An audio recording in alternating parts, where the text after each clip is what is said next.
नमस्ते दोस्तों, welcome to देर खास। कैसे हैं आप लोग और कैसी चल रही है आप लोगों की बोर्ड एग्जाम की तैयारी। आज हम जो बात करने वाले हैं वो अति महत्वपूर्ण होने वाली है, क्योंकि आज हम चैप्टर नंबर जो है 6 से लेके 10 तक जो पीसीएमबी के चैप्टर हैं 5 यानी कि केमिस्ट्री जिसमें है, केमिस्ट्री की जो चैप्टर्स हैं वो हम कंप्लीट करने वाले हैं। और मैं आप लोगों से बोल रहा हूं कि एक ही वीडियो में हम कंप्लीट केमिस्ट्री देखेंगे, जिसमें only on most important question रहेंगे जो एग्जाम में डायरेक्ट देखने को मिलेंगे। हम फालतू के क्वेश्चन आप नहीं देख रहे हैं क्योंकि हमारे पास समय कम है और आप लोगों को अभी जो पढ़ाई करने की जरूरत है वो है जो है पहले 3 चैप्टर जो आपके एग्जाम होने वाले हैं, यानी कि पीसीएमबी, एनिमल और इंग्लिश। इन तीनों पे आपको ज्यादा फोकस करना है, इसलिए हम ये केमिस्ट्री की वीडियो लेके आ रहे हैं। ये वो समय है जब आपको बहुत ज्यादा पीसीएमबी पे फोकस करना है, क्योंकि फिर उसके बाद आप इंग्लिश पे फोकस करें, एनिमल पे फोकस करें, ठीक है ना। और ये बायलिंगुअल होने वाला है, इसलिए घबराना नहीं है। हिंदी मीडियम के बच्चे बहुत जल्दी घबरा जाते हैं बेटा, इसमें Hindi plus English bilingual questions रहेंगे, इसलिए घबराना बिल्कुल नहीं है। और हमारे पास समय कम है और इसलिए हम बिना मतलब की बातों को आपके साथ दोहराते हुए इस सब्जेक्ट को कंप्लीट करने के ऊपर चलते हैं। और आपको कोई भी डाउट है तो कमेंट में छोड़ दिया करो, मैं नेक्स्ट वीडियो में वो डाउट जो होते हैं वो कवर कर लेता हूं। जैसे हम सबसे पहले बात कर लेते हैं, हम चैप्टर नंबर 6 की बात कर रहे हैं, चैप्टर 6 की बात कर रहे हैं। तो 6 जो चैप्टर नंबर 6 है, इसमें से आपको ऑब्जेक्टिव भी देखने को मिलेंगे, है ना, और क्वेश्चन आंसर भी देखने को मिलेंगे। तो हम यहाँ से बिल्कुल ऑब्जेक्टिव से ही लगाते हुए जा रहे हैं, इसलिए आप ऑब्जेक्टिव के साथ तैयारी में रहिएगा, ठीक है। ऑब्जेक्टिव को हम यहाँ पे छोड़ नहीं सकते क्योंकि ऑब्जेक्टिव हमारे लिए जो है वो बेहद महत्वपूर्ण होने वाले हैं, ठीक है। अगर मैं आप लोगों से बोलूं कि अगर आप लोग ऑब्जेक्टिव पे फोकस नहीं करते हैं तो ये मान के चलिए कि आप लोगों की अच्छी परसेंटेज आना पॉसिबल नहीं है, क्योंकि ऑब्जेक्टिव उतने जरूरी हैं जितने हम लोगों के लिए 4 नंबर वाले क्वेश्चन, क्योंकि 28 नंबर का जो पोर्शन है वो अकेला अकेला ऑब्जेक्टिव से बनता है। और ऑब्जेक्टिव से जब जो एक पोर्शन बनता है हमारा, तो क्या होता है, तो जो चेक करने वाला होता है, मैं इस पे आज एक वीडियो लेके आने वाला हूं कि जब कोई चेक करने वाला होता है तो ऑब्जेक्टिव को कैसे चेक करता है और उनसे आपकी जो है नंबर पे किस प्रकार से स्कोर पे जो है फर्क पड़ता है। अगर आप अच्छे से ऑब्जेक्टिव लगा के आते हैं तो उसको ऐसा लगता है कि पढ़ने वाला बच्चा है और उसका आंसर जो है सटीक है, जिस वजह से उसको जो आगे के क्वेश्चन होते हैं उनमें भी वो कुछ ना कुछ छोड़ देता है, ठीक है। तो आज हम बात करेंगे चैप्टर नंबर 6, जिसमें हम स्टार्ट करने वाले हैं ऑब्जेक्टिव क्वेश्चन से।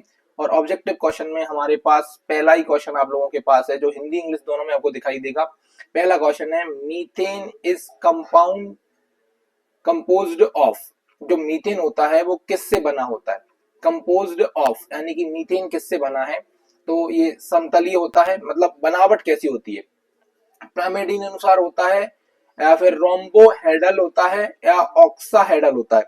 तो इसका आंसर आप लोग जल्दी जल्दी से बोलिए, इसका आंसर जो है वो होगा रोम्बोहेड्रल। कौन सा होता है, रोम्बोहेड्रल इसका करेक्ट आंसर होता है। और ये इस टाइप के जो क्वेश्चंस होते हैं उनमें हिंदी इंग्लिश का कोई मतलब नहीं होता है, बस जो है देवनागरी और रोमन बदल जाता है, उसके अलावा कुछ नहीं होता है। अगला क्वेश्चन हमारे पास है, the isomerism found in HCN and HNC is. मतलब जो HCN और HNC में कौन सी संभवता पाई जाती है, मतलब एक जैसी समानता जो होती है ना, संभवता मतलब समानता, पढ़िए इसको, समानता जो पाई जाती है वो कौन सी है। क्या ये स्थानिक संभवता पाई जाती है, कार्यात्मक होती है, या फिर मध्यस्थता होती है, या फिर चालक संभवता समानता इनके अंदर पाई जाती है, जल्दी से बताइएगा।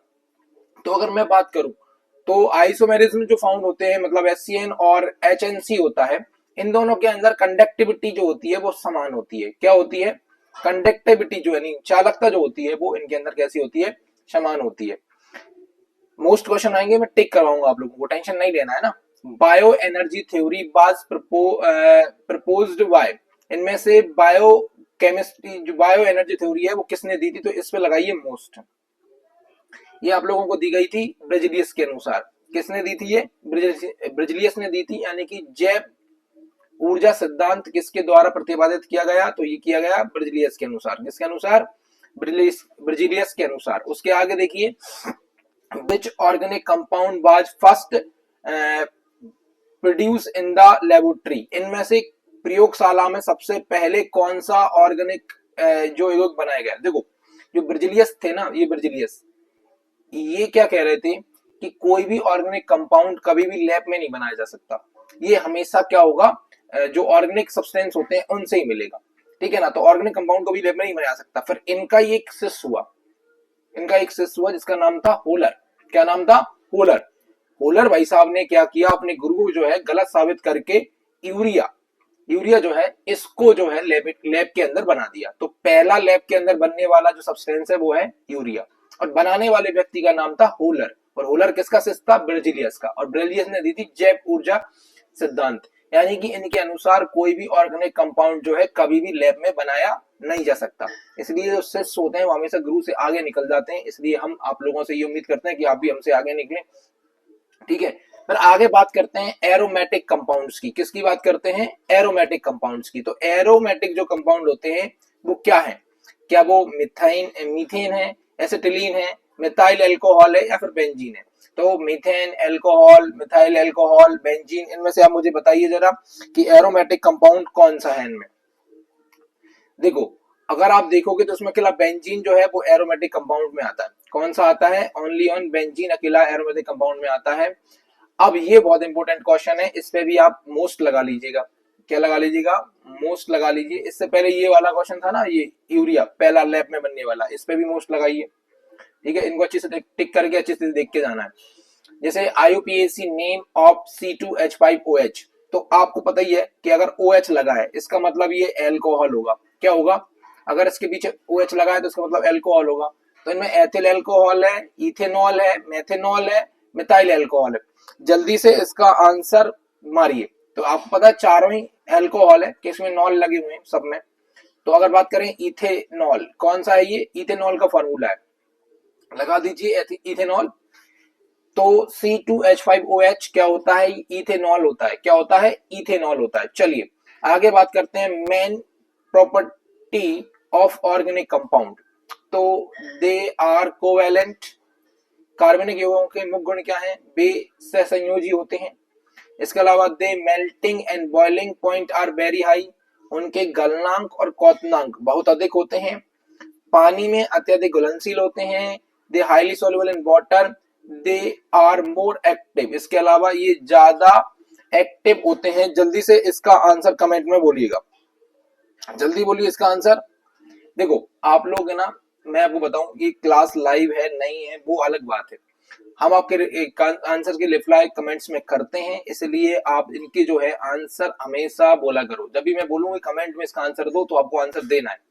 आप गलत भी लगा सकते हैं, कोई प्रॉब्लम नहीं है, लेकिन जब मैं उसका रिप्लाई सही आंसर करूंगा तो आप लोगों को क्या हो जाएगा, उसका आंसर सही पता चल जाएगा, है ना। दे आर कोवेलेंट, अब आपको आंसर इसका आंसर पता चलता है कि हमारा सही किया है कि नहीं। तो अपना हाथ चलाइए और कमेंट वगैरह करते रहिए। The main property of organic compounds, they are कैसे होते हैं? कोवेलेंट होते हैं, ठीक है। चलिए आगे बात करते हैं कार्बनिक यौगिकों का मुख्य गुण क्या है। तो वे कैसे होते हैं? वे सहसंयोजी होते हैं, सहसंयोजी। अगला क्वेश्चन आप लोगों के पास आता है the empirical formula of benzene. ये बहुत इंपॉर्टेंट क्वेश्चन है और जल्दी से मैं देखना चाहता हूं कौन कौन से बच्चे इसका आंसर लगा पाएंगे। फटाफट लगाइए इसका आंसर। बेंजीन का एम्पेरिकल फॉर्मूला क्या होता है? एम्पेरिकल फॉर्मूले का मतलब है ये किस किस से बना है। तो हमको पता है ये कार्बन और हाइड्रोजन से बना है। किससे बना है? कार्बन और हाइड्रोजन से बना है, यानी कि ऑप्शन नंबर सी इसका करेक्ट आंसर होगा। इसके अलावा देखिए the largest branch of chemistry, तो ये कहलाती है ऑर्गेनिक केमिस्ट्री। सबसे बड़ी केमिस्ट्री की कोई ब्रांच है तो वह है ऑर्गेनिक केमिस्ट्री। कौन सी है भैया? ऑर्गेनिक केमिस्ट्री है। चलिए ऑर्गेनिक केमिस्ट्री पर टिक लगा लीजिए, केमिस्ट्री की सबसे बड़ी ब्रांच कौन सी है? ऑर्गेनिक केमिस्ट्री है। उसके अलावा similarities is found in every member of homologous series. ये जो होमोलोगियस सीरीज होती है इसका क्वेश्चन भी हम याद करेंगे कि होमोलोगियस सीरीज होती है कि उसके हर मेंबर में क्या समानता पाई जाती है।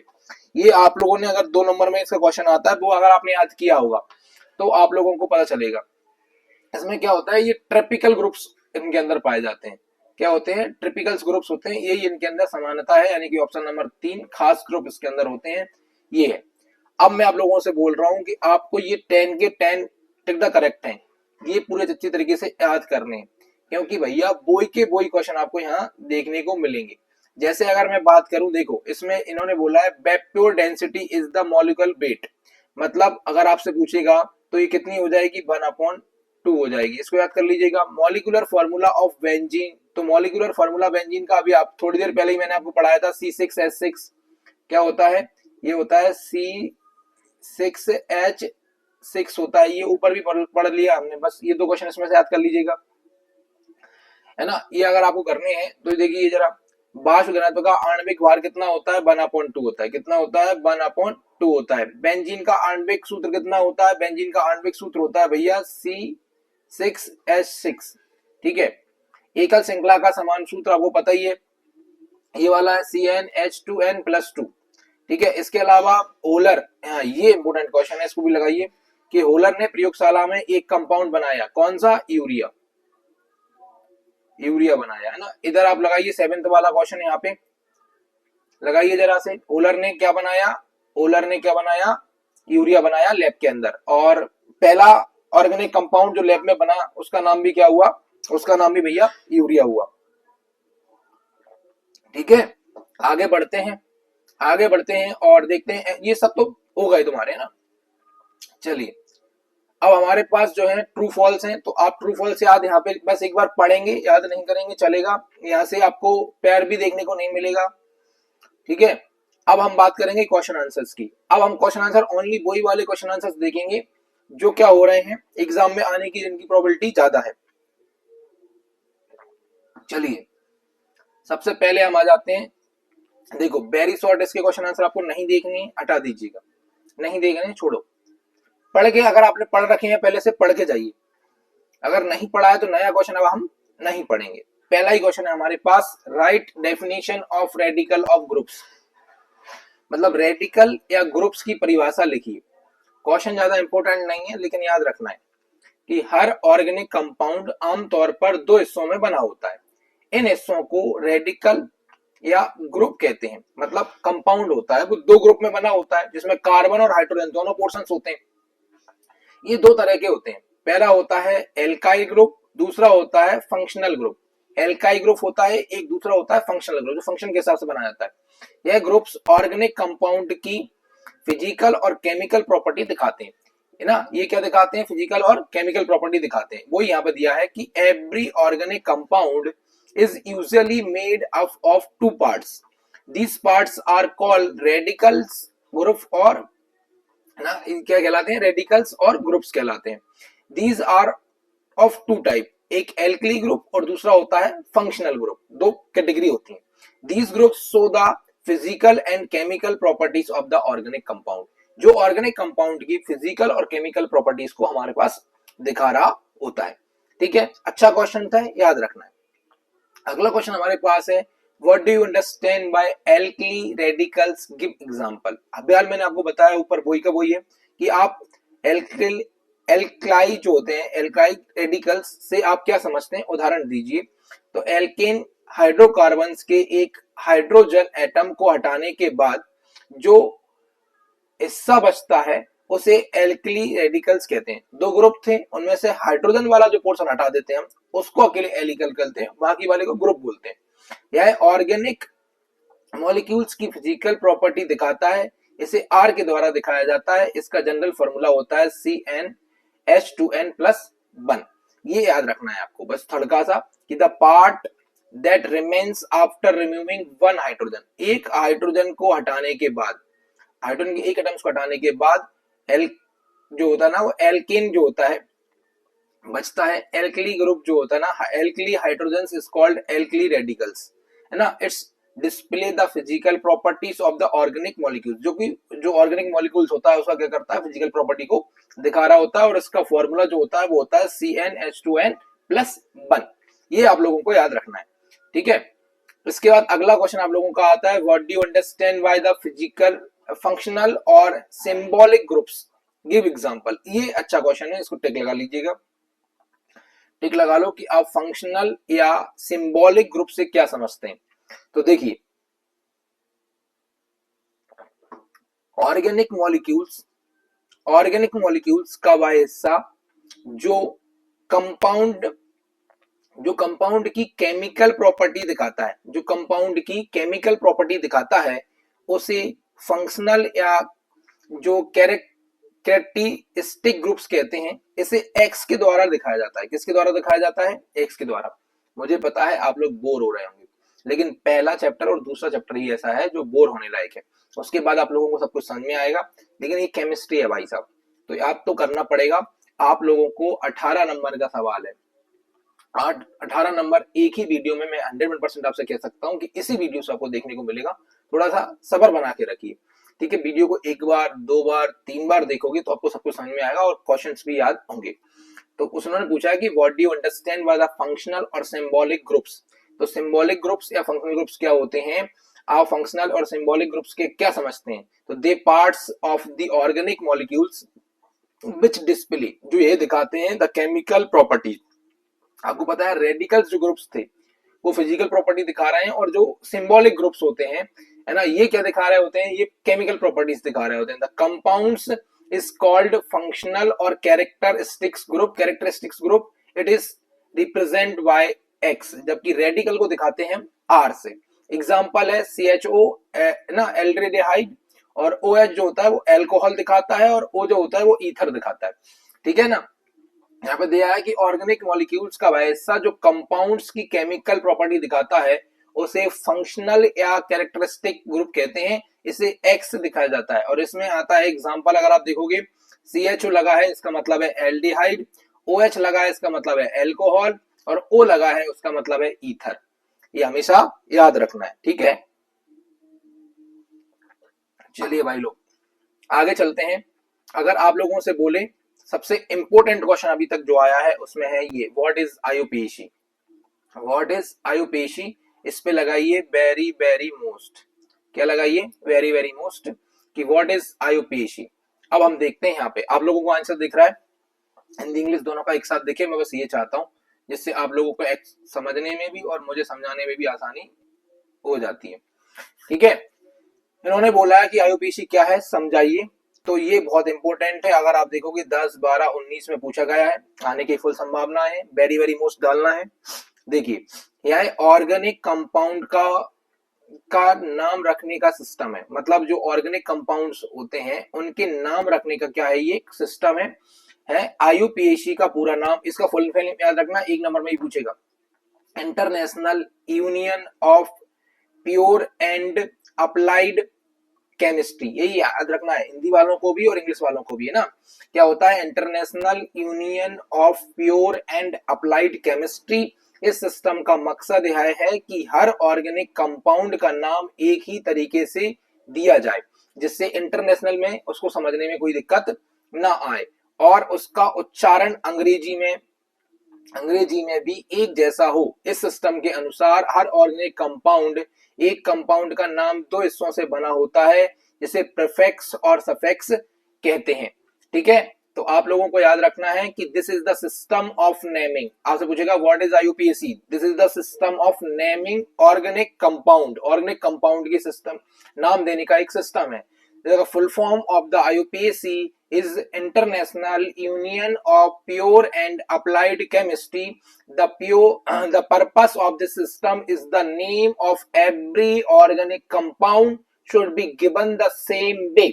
मतलब जितने भी कंपाउंड्स होते हैं उनका सबका नाम सेम वे में आना चाहिए। एंड द उसका जो प्रोनाउंसिएशन है ना वो इंग्लिश में भी कैसा हो, in English should be same.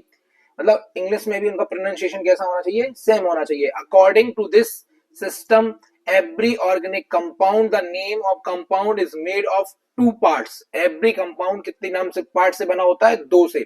पहले पार्ट को बोलते हैं प्रीफिक्स और दूसरे वाले को बोलते हैं सफिक्स। सीधी सी बात है कि आईयूपीएसी क्या है आपसे पूछेगा, तो ये एक नेमिंग सिस्टम है जिसका फुल फॉर्म होता है international union of pure and applied chemistry. इसका मकसद है कि सारे ऑर्गेनिक कंपाउंड इंटरनेशनली एक जैसे हों, चाहे वो हिंदी में लिखे जाएं, इंग्लिश में लिखे जाएं, सब किसी भी भाषा में लिखे जाएं, तो उनका सेम नाम हो। जैसे हम बात करते हैं यूरिया, तो यूरिया अमेरिका में भी यूरिया बोला जाता है और इंडिया में भी यूरिया बोला जाता है, फ्रेंच में भी उसको यूरिया ही बोला जाता है, ठीक है ना। क्यों? क्योंकि उसका जो आईयूपीएसी नाम है उसने आईयूपीएसी रख दिया गया है। जैसे मीथेन है, अब मीथेन को हम मीथेन नहीं बोलते थे, पहले हम इसको बोलते थे मार्स गैस। क्या बोलते थे? Marsh gas. लेकिन बाद में उसका इंटरनेशनल मार्केट में नाम क्या बन गया? मीथेन बन गया। तब उसका हम नाम क्या ले रहे हैं? मीथेन ले रहे हैं। ऐसे ही आपको सारे जो आईयूपीएसी नाम आपको आ जाएंगे अभी, बस इसको याद रखना है, ये very very very very most है। ठीक है, अगला देखो, अब ये वाला क्वेश्चन आप लोगों को समझ में आएगा। जैसे इन्होंने बोला, इसमें मैंने हिंदी इंग्लिश का कोई मतलब नहीं है, तो हमने इसको हिंदी इंग्लिश में करा नहीं है, लेकिन आपको इसको याद रखना है। ठीक है, इस पे डालिए very very most, very very most, very very most डालिए। क्यों? क्योंकि यहाँ से 1 नंबर का क्वेश्चन भी बन सकता है और 2 नंबर का, और इसमें हिंदी इंग्लिश का कोई मतलब नहीं है। मत क्वेश्चन पढ़िए, क्वेश्चन फिर मैं आपको समझा देता हूँ कि right the molecular formula and IUPAC name of the following compound. इन्होंने कुछ कंपाउंड दिए, उनका आईयूपीएसी नेम लिखना है और उनका क्या लिखना है? फॉर्मूला लिखना है। कंपाउंड कौन कौन से दे रखे हैं इन्होंने, तो देखो कंपाउंड के नीचे लिखा है कि मार्स गैस है, वुड स्प्रिट है, विनेगर है, फॉर्मल्डिहाइड है, यूरिया है, एसिटिलीन है। हिंदी इंग्लिश में सेम नाम होते हैं, तो याद करने की कोई दिक्कत नहीं है। अगर हम बात करें इसकी आईयूपीएसी की, तो वो हमारे सामने लिखा हुआ है, और ये दिया हुआ है इनका मॉलिक्यूलर फॉर्मूला। ये क्या दिया हुआ है? Molecular formula. अब मेरी बात सुनना, जैसे आपसे पूछेगा मार्स गैस का मॉलिक्यूलर फॉर्मूला, तो CH4 क्या होता है? CH4। और मार्स गैस को हम जानते हैं मीथेन के नाम से। तो आप लोगों ने याद करा है कि मीथेन का फॉर्मूला क्या होता है? CH4 होता है। मीथेन का फॉर्मूला क्या होता है? CH4 होता है, जिसको हम नॉर्मल भाषा में मार्स गैस के नाम से भी जानते हैं। कई बार आपसे पूछता है कि व्हाट इज मार्स गैस, तो मीथेन 1 नंबर में आता है। मीथेन, मीथेन को किस अन्य नाम से जानते हैं? मार्स गैस के नाम से जानते हैं। मार्स गैस का अन्य नाम क्या है? मीथेन। ठीक है, तो उसका आईयूपीएसी नाम क्या है? मीथेन। और नॉर्मल नेम उसका क्या है? Marsh gas. और CH4। देखो इसको मार्स गैस क्यों बोलते हैं? क्योंकि अगर आप देखोगे जितनी भी सड़ी गली वाली चीजें होती हैं, जैसे कि धान का खेत हो गया, जहां हम कचरा इकट्ठा कर देते हैं, वो सड़ जाता है, तो वहां एक बदबू आती है ना, उस बदबू को हम बोलते हैं मार्स गैस। आप लोगों को याद है कि नहीं मुझे पता है, आज से 2-3 साल पहले की बात है, उज्जैन के अंदर जो क्षिप्रा नदी है, उज्जैन में जो क्षिप्रा नदी है, जब जाते हैं नहाते हैं राम घाट पे, अब उस नदी में क्या है? पानी रुका रहता है, पूरा पानी वहीं पे रुका हुआ है, क्योंकि पानी आ रहा है नर्मदा से। क्षिप्रा तो बेचारी खत्म कर दी हम लोगों ने, उसमें क्या ना पूरा फैक्ट्रीज का पानी सब कुछ करने से खत्म हो गई वो। अब उसमें पानी होल्ड करके रखते हैं वो लोग। अब पानी बहुत दिनों तक रुका रहा, श्रद्धालु आते हैं, मतलब हम जैसे लोग आते हैं जिनमें बिल्कुल भी सिविक सेंस नाम की कोई चीज नहीं है, हम पूरा मटेरियल उसमें डालते हैं, फूल डालेंगे, है ना, उसमें जो इंगो डालेंगे, दिया डालेंगे, तेल डालेंगे, सब उसमें डालते हैं। अब ऐसे कर करके क्या हो गया, उसका अंदर बहुत सारा मटेरियल इकट्ठा हो गया। अब वो आपको पता है, जब भी कोई ऑर्गेनिक चीज सड़ती है, अब फूल वगैरह क्या है? ऑर्गेनिक है।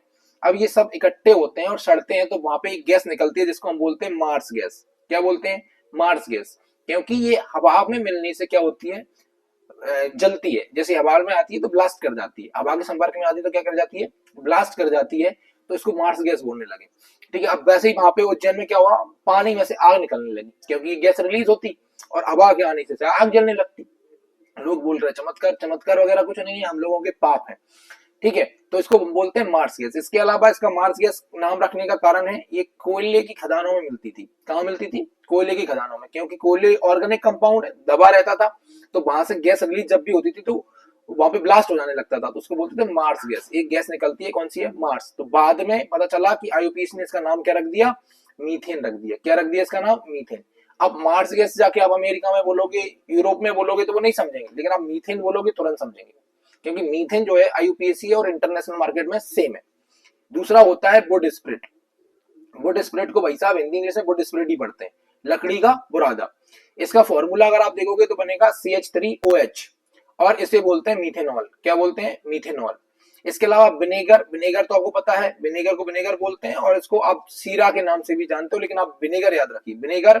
इसका फॉर्मूला होता है CH3COOH, यानी कि CH3COOH, है ना। इसको बोलते हैं एथेनोइक एसिड। एथेनोइक एसिड ये कई बार पूछा है कि विनेगर का अदर नेम क्या होता है, तो इसका अदर नेम होता है एथेनोइक एसिड होता है।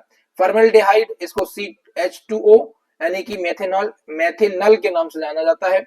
यूरिया, यूरिया का फॉर्मूला याद रखिए, अति इंपोर्टेंट है, यूरिया का फॉर्मूला याद रखिए, NH2CONH2, NH2CONH2 इसको बोलते हैं। इसका आईयूपीएसी नाम देखो, एमिनो मेथेन मेथेनोमाइड, इसका क्या होता है? आईयूपीएसी नेम होता है, इसका फॉर्मूला होता है NH2CONH2।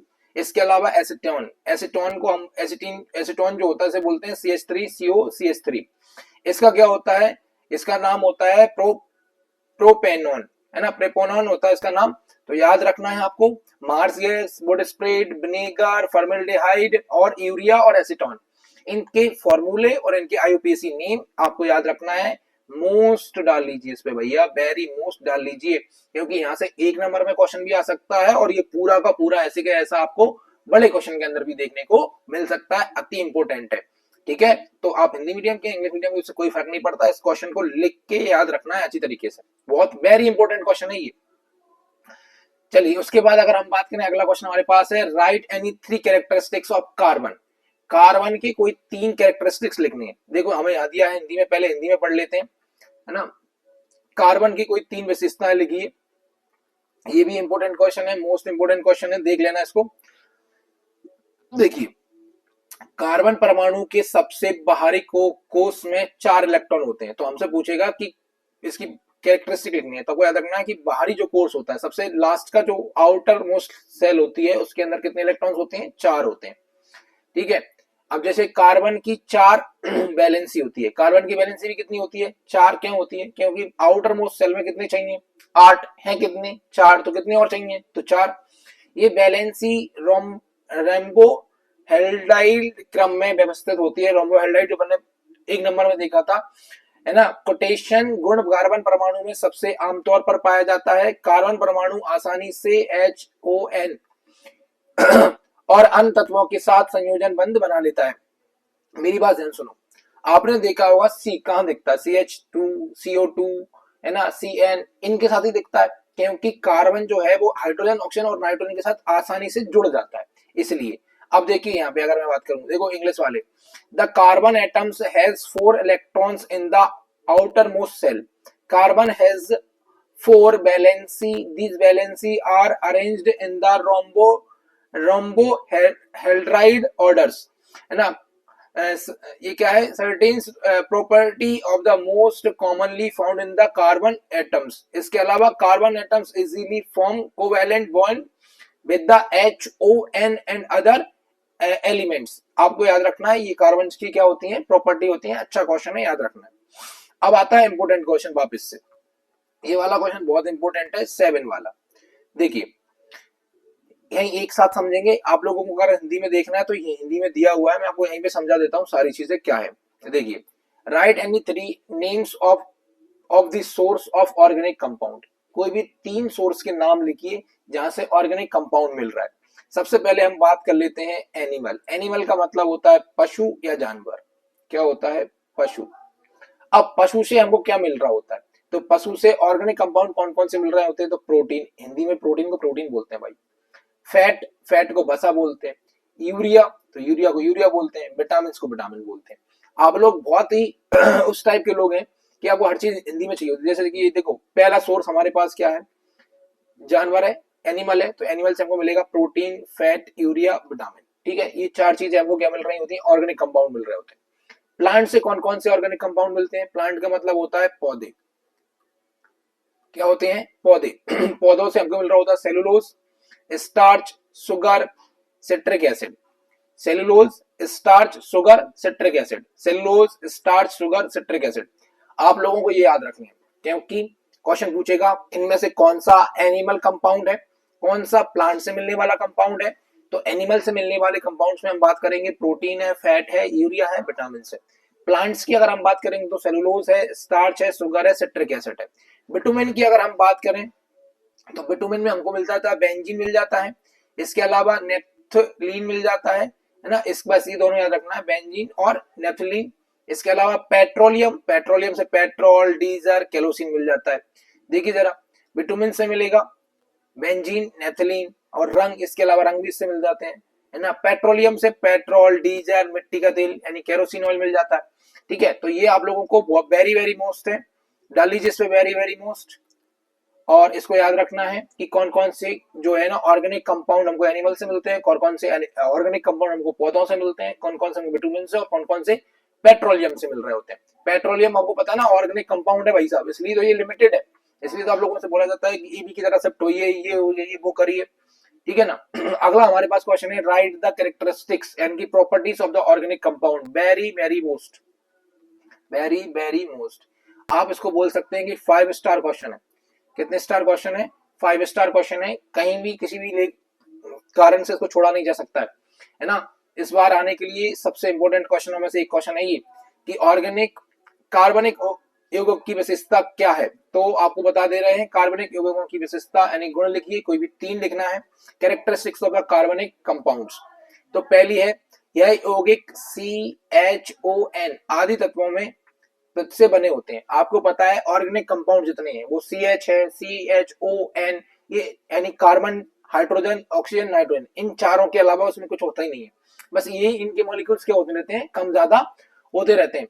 तो आपको याद रखना है कि ये चारों कंपाउंड से मिलके बना होता है ना। तो देखना these compounds are made of the elements of like carbon, hydrogen, oxygen, nitrogen, ETC। इसके अलावा कोवैलेंट बॉन्ड होते हैं, पढ़ाई अपन ने। इन यौगिकों में सह संयोजी बंध पाए जाते हैं। कौन से सह संयोजी बंध पाए जाते हैं? Covalent bonds are found in this compound. इनके अंदर कोवैलेंट बॉन्ड यानी कि सह संयोजी बंध पाए जाते हैं। इसके अलावा अगर आप देखोगे तो these are non metallic, they are soluble in the organic solvent like alcohol, benzene. यानी कि ये अचल होते हैं। अचल मतलब घुल नहीं सकते, है ना। नॉर्मली वाटर वगैरह में नहीं घुलते हैं। तो ये कहाँ घुलते हैं? तो ये अल्कोहल, बेंजीन आदि जैसे ऑर्गेनिक सॉल्वेंट्स में क्या होते हैं? घुलते हैं। ठीक है ना। तो आप लोग ना वाटर में अनसोल्युबल और जो अल्कोहल, बेंजीन आदि में क्या होते हैं, यानी कि ऑर्गेनिक कंपाउंड। अल्कोहल क्या है? ऑर्गेनिक कंपाउंड है। बेंजीन भी क्या है? ऑर्गेनिक कंपाउंड है। तो इनके अंदर क्या हो जाते हैं? सॉल्वेंट हो जाते हैं। इसके अलावा they are pure conductors of the heat and electricity. मतलब ये ऊष्मा और बिजली के कुचालक होते हैं, है ना। कैसे होते हैं? पुअर कंडक्टर ऑफ, सॉरी है ना, पुअर कंडक्टर है ये, पुअर है, poor conductor of heat and electricity. तो हीट और इलेक्ट्रिसिटी के कैसे होते हैं? ये पुअर कंडक्टर्स होते हैं। ठीक है, तो इनको आपको याद रखना है। ठीक है, ये वेरी वेरी मोस्ट क्वेश्चन था आप लोगों के लिए, इसको याद रखना है। मैं क्या बोल रहा हूँ आपसे, यहाँ से क्वेश्चन आपको देखने को मिल सकता है पेपर में, तो इसको छोड़ना नहीं है बिल्कुल भी। कार्बन की गुण थी, विशेषताएं थी। चलिए अगले क्वेश्चन की तरफ चलते हैं। अगला क्वेश्चन आपके पास है, write the importance of organic compound, any 3 point. तो आपको बता दें जैसे कि वो क्या था, वो उसके कैरेक्टरिस्टिक थे। इससे ऊपर वाला क्वेश्चन, ये क्वेश्चन भी मोस्ट है क्योंकि इसमें पूछ रहा है हमसे उसके यूज, हम कहाँ कर रहे हैं, इंपोर्टेंस ऑर्गेनिक यूजेस। या फिर जो है इस तरीके से पूछ सकता है कि right any 3 importance of organic chemistry, right the study of organic chemistry necessary, क्यों पढ़ना जरूरी है, राइट द 3 सेंटेंस, कोई 3 सेंटेंस में लिखिए। अब जैसे हिंदी में क्वेश्चन कैसे पूछेगा, तो ऑर्गेनिक कंपाउंड का महत्व लिखिए, ऑर्गेनिक केमिस्ट्री के कोई 3 महत्व लिखिए, ऑर्गेनिक केमिस्ट्री का अध्ययन क्यों जरूरी है 3 वाक्यों में लिखिए। तो इसका 3 कारण हम बता देते हैं। फिर 4 देख लीजिए, दिया है कि the importance of organic chemistry in daily life is very high. मतलब हमारी रोजमर्रा की जिंदगी में ये बहुत जरूरी है। Life is not possible without organic chemistry. The importance point are as follow, जिसमें से इम्पोर्टेंस पॉइंट इस प्रकार से हैं जैसे कि मेडिसिन, दवाइयां से बनाई जा रही हैं, many types of medicine and life saving drugs such as penicillin, terramycin, aspirin, है ना, paracetamol, ETC are made from the organic compound. ये ऑर्गेनिक कंपाउंड से ही बनाई जाती हैं। फ्यूल आपको पता ही है, पेट्रोलियम पूरा का पूरा ऑर्गेनिक कंपाउंड है ना। तो substance used as fuel as wood, petrol, diesel, है ना। इसके अलावा केरोसिन, है ना, LPG, CNG, ETC are prepared from organic compounds. यहाँ पे वुड यानी कि लकड़ी भी क्या है, ऑर्गेनिक कंपाउंड होता है। फूड की अगर बात करें तो फूड में देखो सीरियल्स पूरे के पूरे, sugar, milk, ghee, fat, vitamin, सारे के सारे क्या है, food items are organic compound, है ना। दे आर मिक्सचर्स, और उसके मिक्सचर्स हैं। क्लॉथ्स, कपड़े, है ना, the fibres of the clothes we wear are made of organic compounds, fibers like nylon, है ना, terylene, cotton, silk, ETC made from the organic compound. ये सब के सब ऑर्गेनिक कंपाउंड से मिल रहे हैं। तो डेली लाइफ में हमको क्या चाहिए, रोटी, कपड़ा, मकान, तो वो सबके सब कैसे मिल रहे हैं, ऑर्गेनिक कंपाउंड से मिल रहे हैं भैया। देखो कपड़ा आपको मिलेगा ऑर्गेनिक कंपाउंड से, खाना आपको मिलेगा, चलने के लिए अगर कहीं जाना है तो फ्यूल मिलेगा, अगर बीमार हो गए तो खाने के लिए मेडिसिन है, तो वो भी ऑर्गेनिक कंपाउंड से ही बन रही है। ठीक है ना। जैसे ये हिंदी में दिया हुआ है, देखिए जरा पहले देखिए, जो दवाइयां हैं, कोई कई तरह की दवाइयां और जीवन रक्षक दवाइयां जैसे पेनिसिलिन, टेरामाइसिलिन, एस्पिरिन, पैरासीटामोल आदि ऑर्गेनिक कंपाउंड से बनी होती हैं। ईंधन की बात कर लेते हैं, ईंधन के रूप में इस्तेमाल होने वाले पदार्थ जैसे लकड़ी, पेट्रोल, डीजल, केरोसिन, एलपीजी, एनसीजी, है ना, सीएनजी आदि ऑर्गेनिक कंपाउंड से तैयार किए जाते हैं। भोजन, अनाज, चीनी, दूध, घी, वसा, विटामिन आदि खाद्य पदार्थ ऑर्गेनिक कंपाउंड और उनके मिश्रण होते हैं। कपड़े, कपड़े जो कपड़े हम पहनते हैं उनके रेशे ऑर्गेनिक कंपाउंड से बने होते हैं, जैसे कि नाइलॉन, टेरिल ना, और टेरिलीन होता है। कपास, रेशम आदि सब क्या है, ऑर्गेनिक कंपाउंड से ही बने होते हैं। यानी कि ये क्वेश्चन आप लोगों को लिए बहुत इंपॉर्टेंट है, इसको छोड़ना नहीं है भैया। देखो ये 2024 में भी आ चुका है, तो ये question very very very most है, इस पे भी आप लगाएंगे 5 स्टार। 2 क्वेश्चन में मैंने 5 स्टार लगवाया है, दोनों को छोड़ने ही नहीं है, और जिन पे मैंने मोस्ट इंपोर्टेंट डलवाया वो भी नहीं छोड़ने। अगला क्वेश्चन हमारे पास है, What do you understand by the empirical formula? Give an example. आप empirical formula से क्या समझते हैं, उदाहरण दीजिए। ये क्वेश्चन हम ऊपर याद कर चुके हैं, फिर भी हम बार बार इसको याद कर लेते हैं, कोई फर्क नहीं पड़ता है, पढ़ लीजिए बस। The formula which show the simple ratio of the number of atoms of different elements present in a molecules of a compound is called the empirical formula. आप एम्पेरिकल फॉर्मूले से क्या समझते हैं, अगर उन्होंने पूछा है तो आप बोलेंगे कि भाई फॉर्मूला जो किसी कंपाउंड के एक अणु में मौजूद अलग अलग तत्वों के परमाणुओं की संख्या का सरल अनुपात दिखाता है, उसे एम्पेरिकल फॉर्मूला कहते हैं। जैसे इन्होंने दिया है एम्पेरिकल फॉर्मूला ऑफ ग्लूकोज, अब ग्लूकोज में इन्होंने दिया है CH2O, इसका मतलब हो रहा है कि रेशियो इनका क्या है, 1:2:1। अगर ग्लूकोज का ओरिजिनल फॉर्मूले की मैं बात करूं तो क्या होता है, C6H12O6। अब मुझे बताओ 6 को 1, 6 2 जा 12, 6 1 जा 1, तो ये जो फॉर्मूला आपको दिख रहा है ये रेशियो निकल के आया, ये एम्पेरिकल फॉर्मूला है। और एम्पेरिकल फॉर्मूला दिखाने के लिए ये दिखा रहा है कि कार्बन का एक अणु है तो हाइड्रोजन के 2 हैं, ऑक्सीजन का 1 है, ठीक है, ये ग्लूकोज होता है। तो ये इसका एम्पेरिकल फॉर्मूला समझ में आ गया होगा आप लोगों को। फिर आगे आएगा आपका what do you understand bye homologous series, अति इंपोर्टेंट है, ये भी डाल दीजिए, वेरी वेरी मोस्ट, है ना, वेरी वेरी मोस्ट डाल दीजिए। अब देखो क्वेश्चन बहुत सारे देखे हमने, लेकिन आपको मैंने जितने बताए हैं वो इंपोर्टेंट है और वो ही आप लोगों को याद करने हैं, ठीक है, और इतना तो याद करना पड़ेगा, इसके बिना काम नहीं चलेगा। देखो होमोलोगस सीरीज क्या होती है, क्या समझते हैं बताइए, कि समान फंक्शनल ग्रुप वाले कंपाउंड के सदस्यों से बनी वह सीरीज जो बढ़ते हुए मॉलिक्यूलर वजन या घटते हुए मॉलिक्यूलर वजन से के क्रम में होती है, उसे होमोलोगस सीरीज कहते हैं। उदाहरण के लिए एल्केन सीरीज। अब यहाँ पे जो मॉलिक्यूलर वेट है, इस वजन लिखा है हमने, यानी कि इसको आप लिख सकते हो एटॉमिक भार, ठीक है ना, एटॉमिक भार भी लिख सकते हो, लेकिन ऐसे शब्दों की जगह मॉलिक्यूलर वेट वगैरह आप यूज कर सकते हो तो कोई प्रॉब्लम नहीं है ना। जैसे अब ये सीरीज किस प्रकार से बढ़ रही है, जैसे आप देखेंगे इसमें मीथेन दिखेगा, मीथेन क्या है, CH4 है, इथेन क्या है, CH3 है, मतलब कार्बन 2 हो गए और हाइड्रोजन कितने हो गए, 6 हो गए, यहाँ 4 थे तो 2 कार्बन बढ़ गए और 2 हाइड्रोजन बढ़ गए। फिर आप देखेंगे CH3 CH2 अब यहाँ पे क्या हो रहा है, 1 2 3 कार्बन हो गए, और अगर आप हाइड्रोजन देखोगे तो कितने हो गए, 8 हो गए, ठीक है, इस प्रकार से बढ़ते जा रहे हैं, इनको बोलते हैं homologous series. The series made of the members of compound having the same functional group in order in the increasing molecular weight of decreasing the molecular weight is called the homologous series, ठीक है ना, उसको बोलते हैं homologous series. Very most important question है, तो आप लोग इसको क्या करेंगे, याद करना ही करना है, और एग्जाम्पल भी याद रखना बिटुमेन वगैरह के, ठीक है। इसके बाद ये वाला क्वेश्चन है, write the characteristics of homologous series. ये इतना इंपॉर्टेंट नहीं है, आप इसको चाहें तो पढ़ सकते हैं, एक बार पढ़ के चले जाइए, जिसमें हिंदी में अकेला समझा देता हूँ आप लोगों को, है ना। तो होमोलोगस सीरीज की विशेषता क्या है, सीरीज के हर सदस्य को होमोलोगस कहा जाता है। उदाहरण के लिए मीथेन, ईथेन एक दूसरे के लिए होमोलोगस है।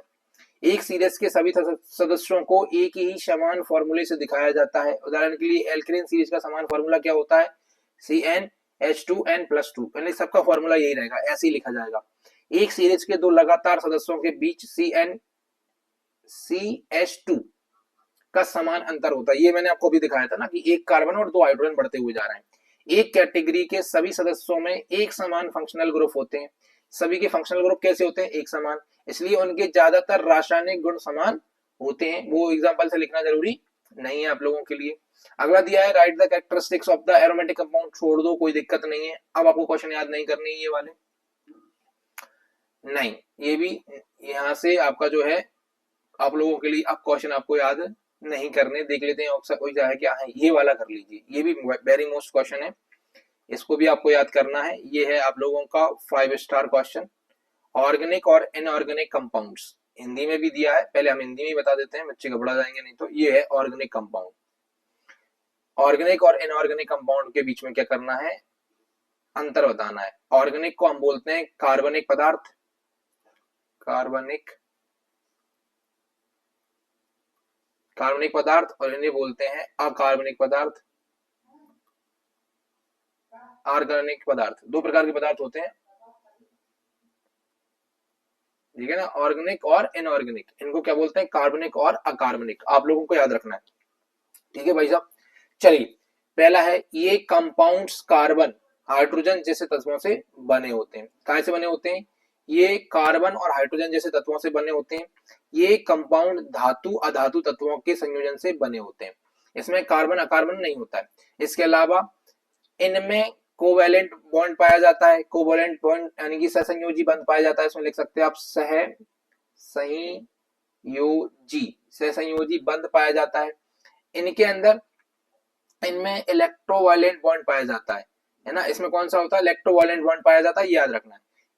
इसके अलावा ये कंपाउंड पानी में घुलनशील होते हैं, लेकिन ऑर्गेनिक सॉल्वेंट में घुलनशील होते हैं, ये हम पहले ही बात कर चुके हैं कि ऑर्गेनिक चीजें जैसे कि अल्कोहल, बेंजीन, इनमें तो ये घुल जाते हैं, पानी में ये नहीं घुलते हैं।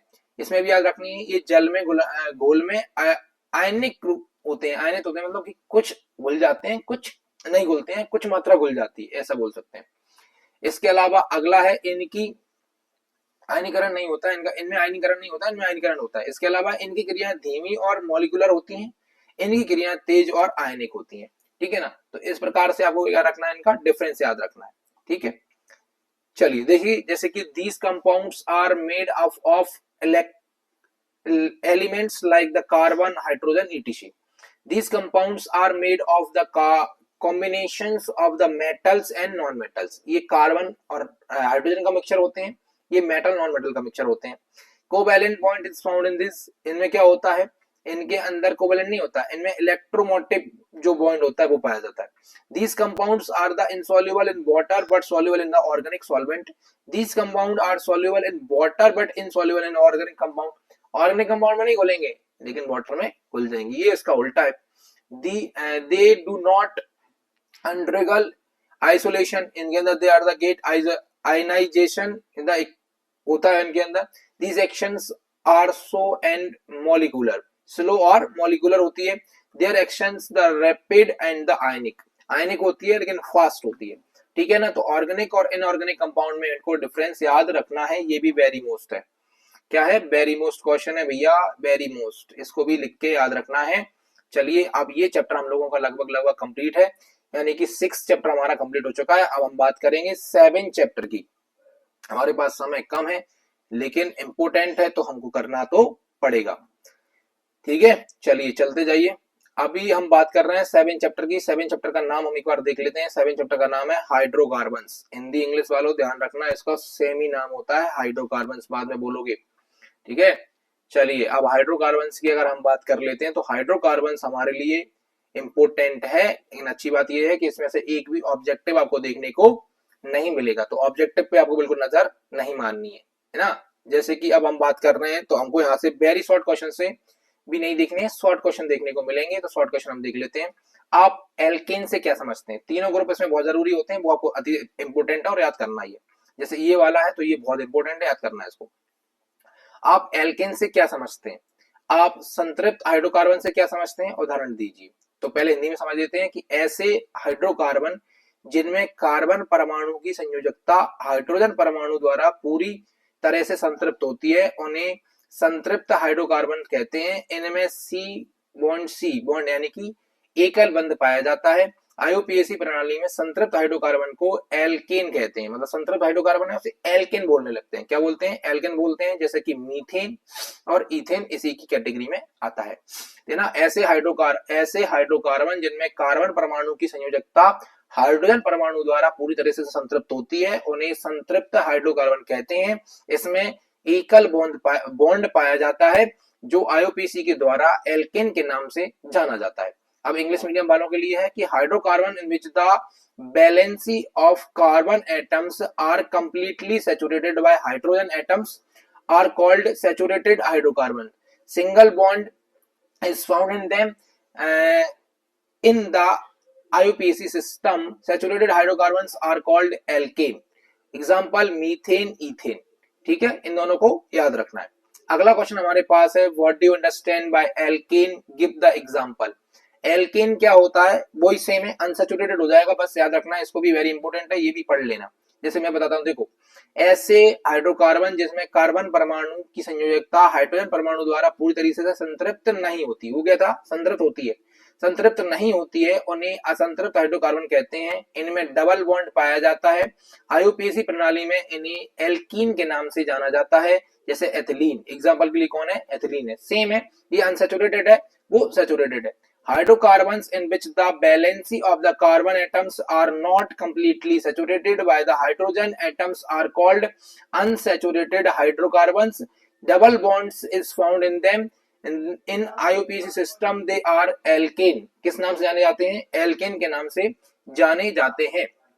ठीक है, तो अच्छे क्वेश्चन है, याद रखना. एक लास्ट ग्रुप इसका ये रह गया, इसको भी आप साथ में निपटा लेते हैं, समझ में आ जाएंगे.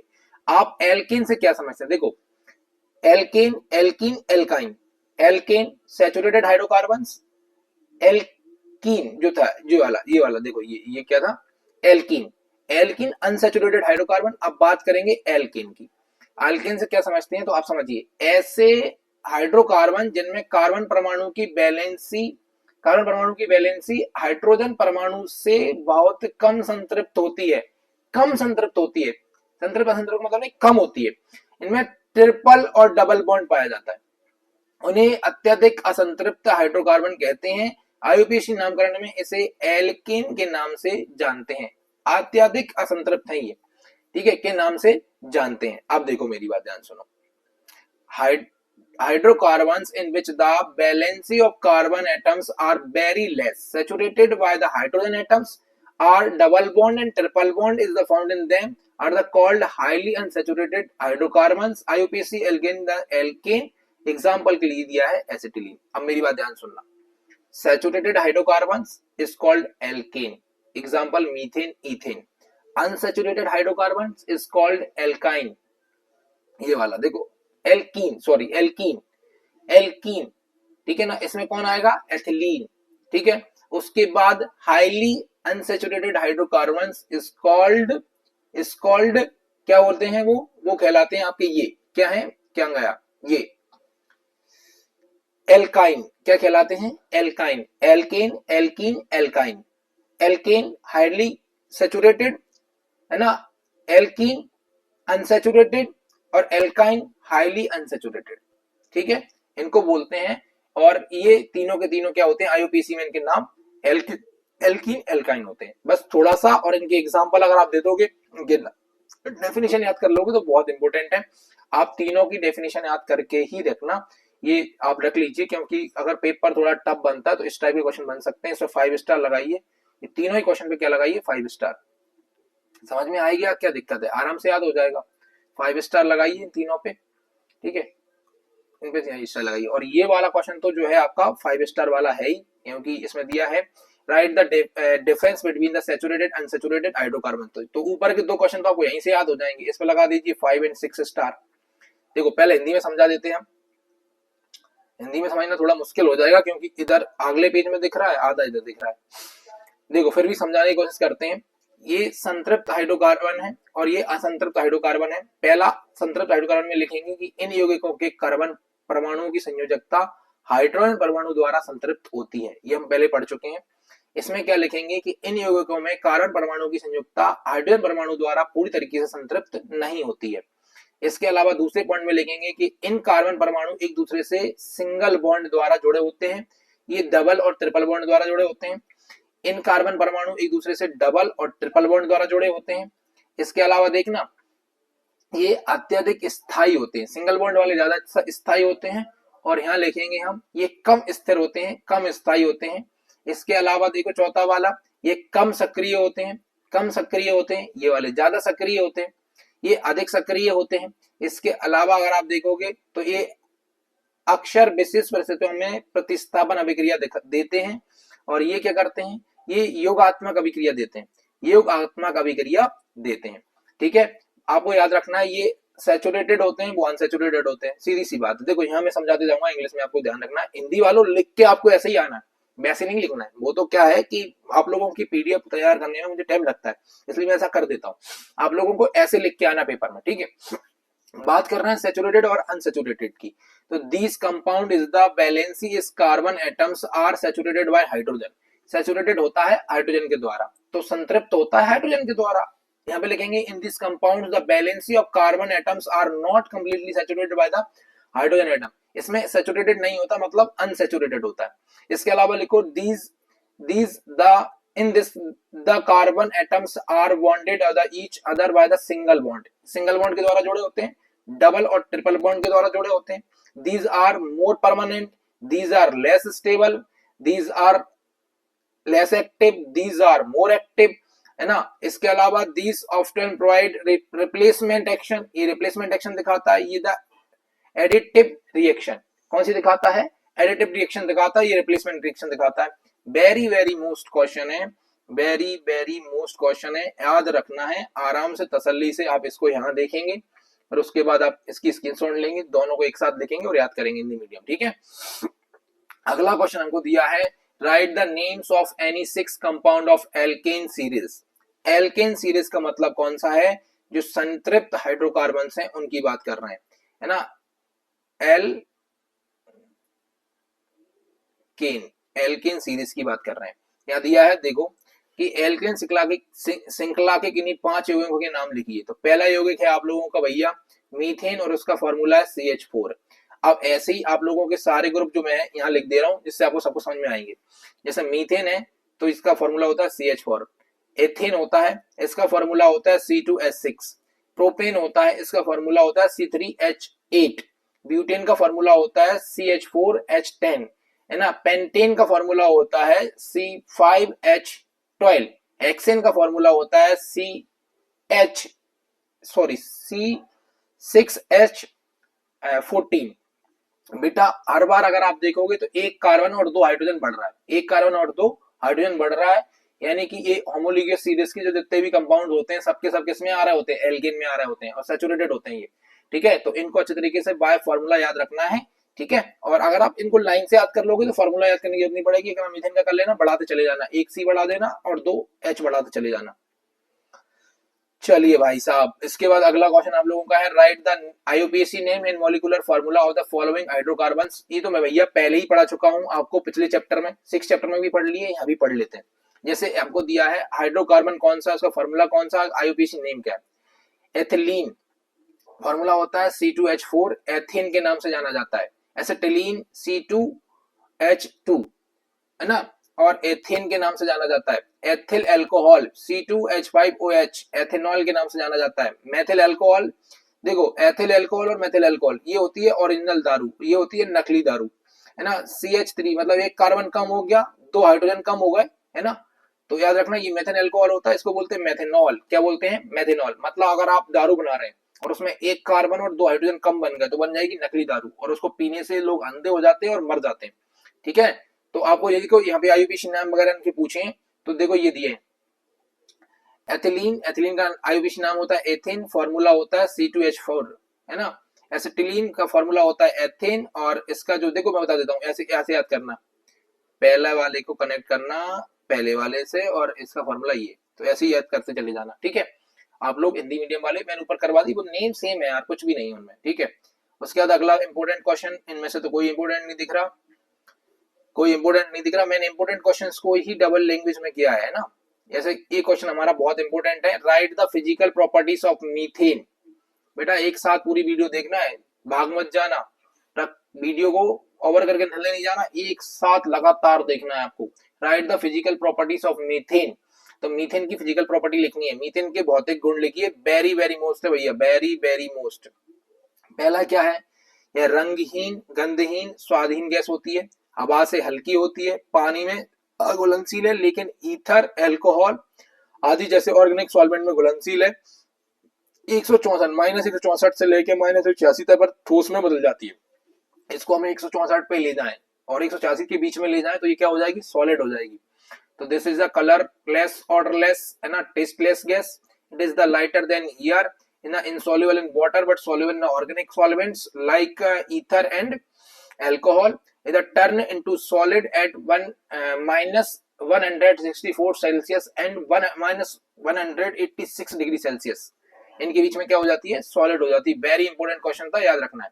इसके बाद 12 वाला, right the methane, uses of methane, ये भी वेरी इंपॉर्टेंट है। दो में से एक क्वेश्चन तो देखने को मिल सकता है भाई साहब। पहला क्या है, भट्टियों में ईंधन के रूप में यूज करते हैं, यानी कि जो एज अ फ्यूल, है ना, ये फार्नेसेस होती है ना, भट्टियां बनाते हैं, उनमें यूज करते हैं फ्यूल के रूप में। तो फ्यूल अकेला लिखोगे तो भी चलेगा। इंटरनेशनल कंबेंशन इंजन में पेट्रोल की जगह ईंधन के रूप में यूज किया जा रहा है।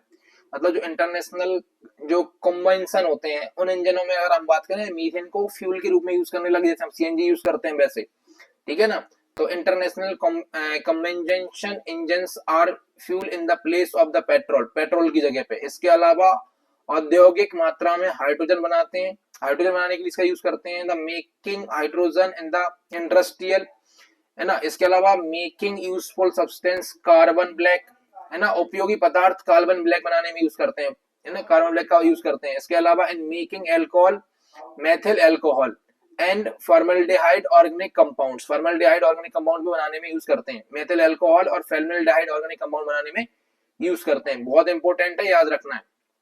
मीथेन की कर लीजिए, write the 3 test of methane, methane को टेस्ट करने के लिए ये भी बहुत इंपॉर्टेंट है ना, तीनों क्वेश्चन इंपॉर्टेंट है। मीथेन को परीक्षण करना, उसका टेस्ट करना, तो कैसे करेंगे। सूरज की रोशनी में क्लोरीन के साथ तेजी से प्रतिक्रिया करने पर कार्बन ब्लैक बनाता है। मतलब अगर आप इसको सनलाइट प्रेजेंट हो, उसमें क्लोरीन के साथ मिला दें तो ये कार्बन ब्लैक बना देगा, है ना, तो ये सही है। इसके अलावा हल्की धूप में क्लोरीन के साथ प्रतिक्रिया करता है, क्लोरोफॉर्म जैसी गंध देता है, और जैसे आप इसको कम लाइट में रखोगे तो क्लोरोफॉर्म जैसी स्मेल देने लगेगा। ओजोन के साथ गर्म करने पर फॉर्मल्डिहाइड जैसी गंध देता है ना, वो याद रखने। Carbon black is the format by the reacting, है ना, विनेगरली with the chlorine in sunlight. इसका recent react with the chlorine in them dim sunlight and the gives the smell of chloroform, give order of the formaldehyde when the heated with the ozone, है ना, तो ये याद रखना है आप लोगों को। इसके बाद right the physical properties of ethane. देखो मीथेन की प्रॉपर्टी, फिजिकल प्रॉपर्टी याद रखनी है तो इथेन की भी रखनी पड़ेगी, क्योंकि हो सकता है जरूर थोड़ी मीथेन आए, इथेन आ सकता है, इसलिए ये भी बहुत इंपॉर्टेंट है। तो वही याद रखना, ये रंगीन है, हल्की होती है, मीठी गंध वाली गैस होती है। इसके अलावा यह पानी में अघुलनशील है, लेकिन ऑर्गेनिक कंपाउंड में घुल जाती है, सेम होते हैं। एक एनेस्थेटिक और सांस लेने पर क्या होती है, बेहोशी पैदा करती है, ये याद रखना। सांस ले लेंगे तो कैसी हो जाती है, ये हमको बेहोश कर देती है। इसकी बेहोशी में इसका यूज करते हैं। हवा से हल्की होती है, हवा में चमकदार लौ के साथ जलती है। हवा में अगर आप जलाओगे ऑक्सीजन की प्रेजेंस में तो क्या होगी, चमकदार लौ के साथ जलेगी। तो वही है, देखो कलरलेस, ना लाइट, ना स्वीट स्मेल, है ना, insoluble in water but soluble in organic compound, in the anaesthetic uses the, जो सूंघेंगे तो बिंदा, है ना, अगर चली जाएगी तो क्या कर देगी, बेहोशी कर देगी। लाइटर देन एयर होती है, बर्न करेंगे तो कैसी होती है, ग्लोइंग फ्लेम के साथ जलती है। तो इंपॉर्टेंट है, याद रखना है। अगला दिया right the uses of ethane, तो इथेन की यूज और याद कर लो बस, यूज तो याद करने पड़ेंगे देखो भाई साहब, है ना, इंपॉर्टेंट है तो करने तो पड़ेंगे। हमें पता है समय बढ़ता जा रहा है, उसकी टेंशन मत लो तुम, मुझे स्कूल जाना था, मैं नहीं ले रहा टेंशन, तो तुम क्यों ले रहे हो, आवाज पूरा करके ही जाएंगे। उसका दिया देखो यहाँ पे, एथिलीन के उपयोग लिखिए। तो ठंडे क्षेत्रों में हरे फलों को पकाने के लिए यूज करते हैं, ये इंपॉर्टेंट है, वेरी इंपॉर्टेंट है, क्योंकि फूड को रिपेन करने में यूज कर रहे हैं। पॉलीथीन प्लास्टिक बनाने में करते हैं। एथिलीन ग्लाइकॉल और एथिल एल्कोहल बनाने में करते हैं। एनेस्थेटिया, एनेस्थेटिक के रूप में, एनेस्थेटिया के रूप में मतलब बेहोशी पैदा करने में, सुंघा दो किसी को बेहोश हो जाता है। मास्टर गैस में बनाने में करते हैं। सिंथेटिक रबड़ बनाने में करते हैं, है ना, ऑक्सी एथिलीन लो बनाने में करते हैं, ठीक है ना। इसके अलावा बेल्डिंग में करते हैं, कहाँ बेल्डिंग होती है, गैस बेल्डिंग, उनमें। एथिल क्लोराइड में इसका यूज करते हैं, मीथेन में करते हैं, इथेन में करते हैं, क्लोरोहाइड्रिन आदि जैसी ऑर्गेनिक यौगिकों में करते हैं। ये वेरी इंपॉर्टेंट क्वेश्चन है भैया, हल्के मत ले लेना इसको, लगाइए इस पर वेरी वेरी मोस्ट लगाइए ना, ठीक है। जैसे कि in ripening green foods in cold regions, cold regions में ग्रीन फूड को पकाने में करते हैं। मेकिंग पॉलीथीन प्लास्टिक, पॉलीथीन बनाने में इसका यूज करते हैं। Making ethylene glycol ethyl alcohol, है ना, एथिल अल्कोहल बनाने में करते हैं, है ना। एनेस्थीसिया, एनेस्थीसिया मतलब बेहोशी पैदा करने वाली दवाई बनाने में।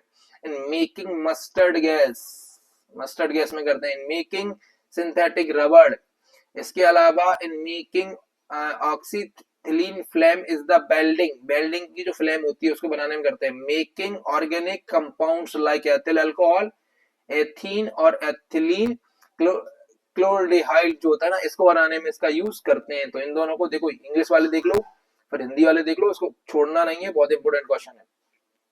उसके बाद अगर मैं बात करूं आप लोगों से, तो अगला क्वेश्चन है write the use of the acetylene, acetylene के भी यूज देख लेना, है ना, हल्के से देख लो, हिंदी में पढ़ा देता हूँ। देखो, रोशनी पैदा करने में करते हैं, ऑक्सीटिलीन पैदा करने फ्लेम में, बेंजीन एसिटिल्डिहाइड, है ना, एसिटिक एसिड और कंपाउंड बनाने में करते हैं।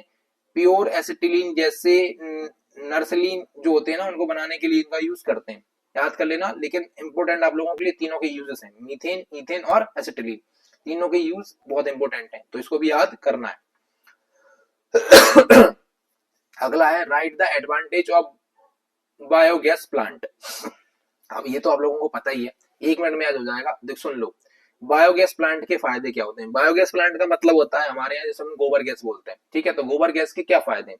तो use of the animal extract, dropping grass and the गोबर ईटीसी, इसमें आराम से इस फालतू के मटेरियल यूज हो जाते हैं। इसके अलावा स्मोकलेस फ्यूल ऑप्टेनेट, जिससे स्मोकलेस बिना धुएं के फ्यूल बनता है, कि जो फ्यूल होता है वो बन जाता है। Excellent manure is the obtained from the farm of slurry, जो उसकी सिलेरी होती है जिसको हम बोलते हैं, उससे बढ़िया मैन्योर बन जाता है।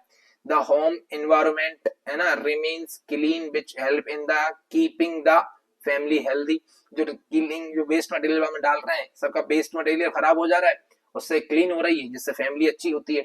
Biogas the obtained from the lighter ना lighting and the streets of the area, मतलब लाइट वगैरह जलाने के लिए इसका यूज कर लेते हैं। जैसे देखो हिंदी में समझ में आएगा, जानवरों के गोबर, मल, घास और कचरे आदि का इस्तेमाल करके बनाई जा सकती है।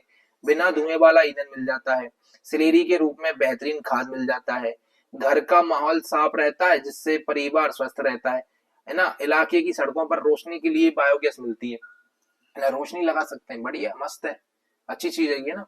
तो इंपोर्टेंट याद रखना है इसको बायोगैस प्लांट के बारे में, है ना। अभी इसका डायग्राम भी देखने को मिलेगा, लेकिन हमको वो याद नहीं करना है।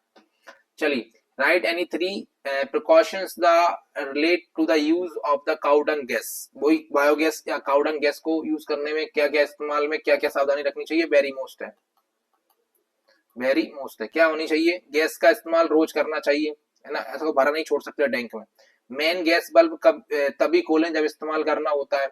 गैस बल्ब धीरे धीरे खोलना चाहिए। माचिस जलाने से पहले गैस बल्ब ना खोलें, पहले माचिस जला लें जब गैस बल्ब खोलें, नहीं तो पहले खोल दी गैस पूरे में फैल गई, फिर माचिस जलाई तो बूम, है ना। ऐसे ही गैस को ज्यादा देर तक सूंघना नहीं चाहिए, ठीक है।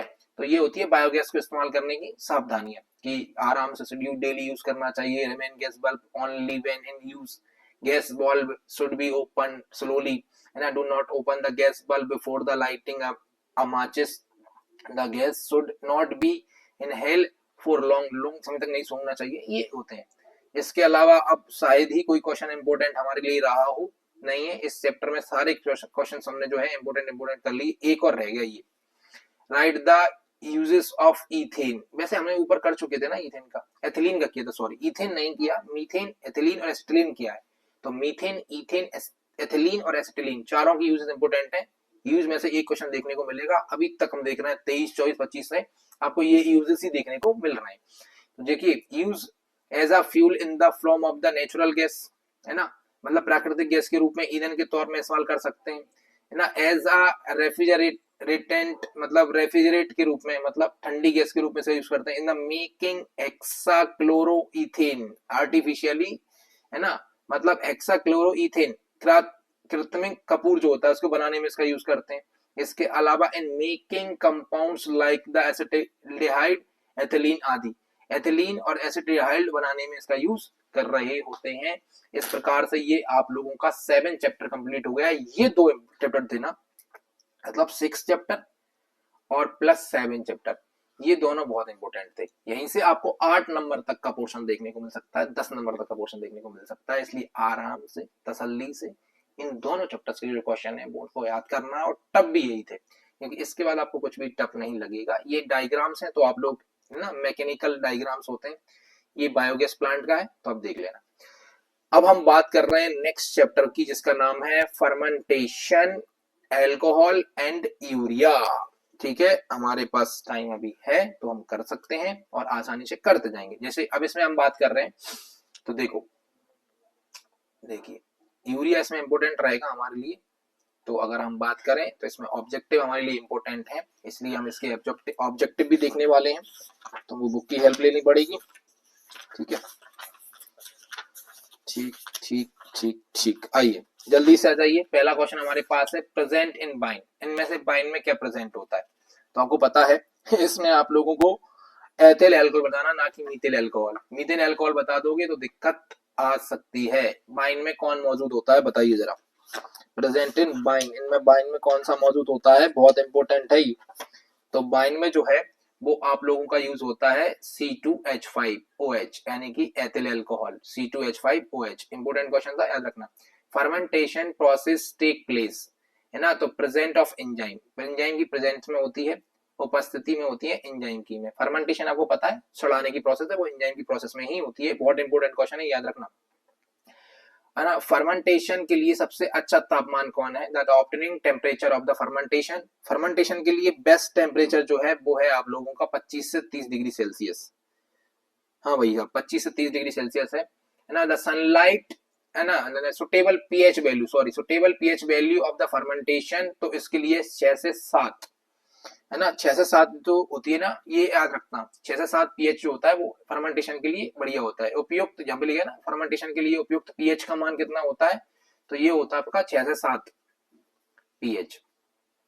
The enzyme that convert starch into maltose, इनमें से कौन सा एंजाइम है जो माल्टोज में स्टार्च को माल्टोज में बदल देता है, स्टार्च को माल्टोज में बदल देता है, स्टार्च को माल्टोज में बदल देता है? तो वो है आपका, मैं बताऊं ना, तो इसका आंसर होना चाहिए भैया diastase.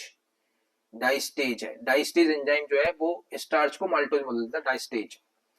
Yeast in a plant cell it contain, मतलब ईस्ट जो होती है, ईस्ट एक पौधा कोशिका है, इसमें क्या होता है? तो इसमें एंजाइम होते हैं, आपको पता है इनमें क्या होते हैं, एंजाइम होते हैं। बहुत इंपॉर्टेंट है ये आसान चैप्टर है, कोई दिक्कत नहीं है। इसके अलावा दिया है हाइड्रोकार्बन के हाइड्रोक्सी डाइवेटिव्स कहलाते हैं। Hydroxy derivatives of hydrocarbons are called, क्या कहलाते हैं? क्या एल्केन, एल्कोहल, एसिड और एमीन्स, इनमें से क्या कहलाता है? जल्दी से बताइए। तो आपको पता है ये एल्कोहल कहलाते हैं। क्या कहलाते हैं? एल्कोहल कहलाते हैं। इसके अलावा ethyl alcohol is, ethyl alcohol क्या है? प्राइमरी अल्कोहल है, सेकेंडरी अल्कोहल, कौन सा अल्कोहल होता है? जल्दी से इसका आंसर दीजिएगा। ये होता है प्राइमरी अल्कोहल। एथिल अल्कोहल होता है, प्राइमरी अल्कोहल होता है, और ये दारू वारू बनाने में काम आता है। ठीक है, इसके अलावा the main compound of alcohol, male compound of ethyl alcohol, ethyl, methyl, ethylene alcohol, ethyl होना चाहिए। एक बार देखें 9th वाले का डी सही है, एथिल अल्कोहल ही है भैया। ठीक है, would spirit it is the, अब मुझे बताओ, आपको मैं पहले ही बता चुका हूं कि एथिल अल्कोहल है वुड स्प्रिट, क्या मेथिल अल्कोहल क्या है वुड स्प्रिट, ये हम पिछले चैप्टर में भी याद कर चुके हैं। इसका आंसर आएगा मेथिल अल्कोहल। क्या होता है? मेथिल अल्कोहल बनता है वुड स्प्रिट से, जो कि नकली होता है। ठीक है, मेथिल अल्कोहल। और देखो एथिल अल्कोहल होता है ये ओरिजिनल प्राइमरी होता है, और मेथिल अल्कोहल जो है वो नकली दारू के रूप में यूज होता है। व्हाट इज द शुद्ध अल्कोहल की सांद्रता क्या होती है ना? What is the concentration of pure alcohol? तो प्योर अल्कोहल में तो 100% होना चाहिए, 100% प्योर मतलब प्योर, और क्या उसमें क्या? अब प्योर कोई चीज कब होती है? जब 100% होती है। थोड़ा बहुत भी है तो प्योर नहीं हो जाएगी।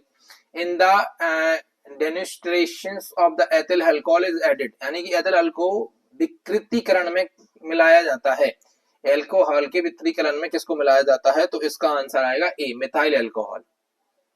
एथिल अल्कोहल को अशुद्ध करना है तो किसको मिलाना पड़ेगा? मेथिल अल्कोहल मिलकर मिलाना पड़ेगा, इसमें कार्बन कम होते हैं, हाइड्रोजन कम होते हैं। इसके अलावा अगला दिया है पैरास्पेक्स प्लास्टिक का उपयोग किया जाता है बनाने में। Perspex plastic is used in a making, तो किस चीज को बनाने में इसका यूज करते हैं? तो इसका आंसर आएगा भाई साहब मेथिल अल्कोहल। आप देखो नकली नहीं हुआ कि ये प्लास्टिक से बना रहे हैं, पैरास्पेक्स प्लास्टिक का यूज कर रहे हैं मेथिल अल्कोहल को बनाने में, तो ये तो दिक्कत देगा ही ना।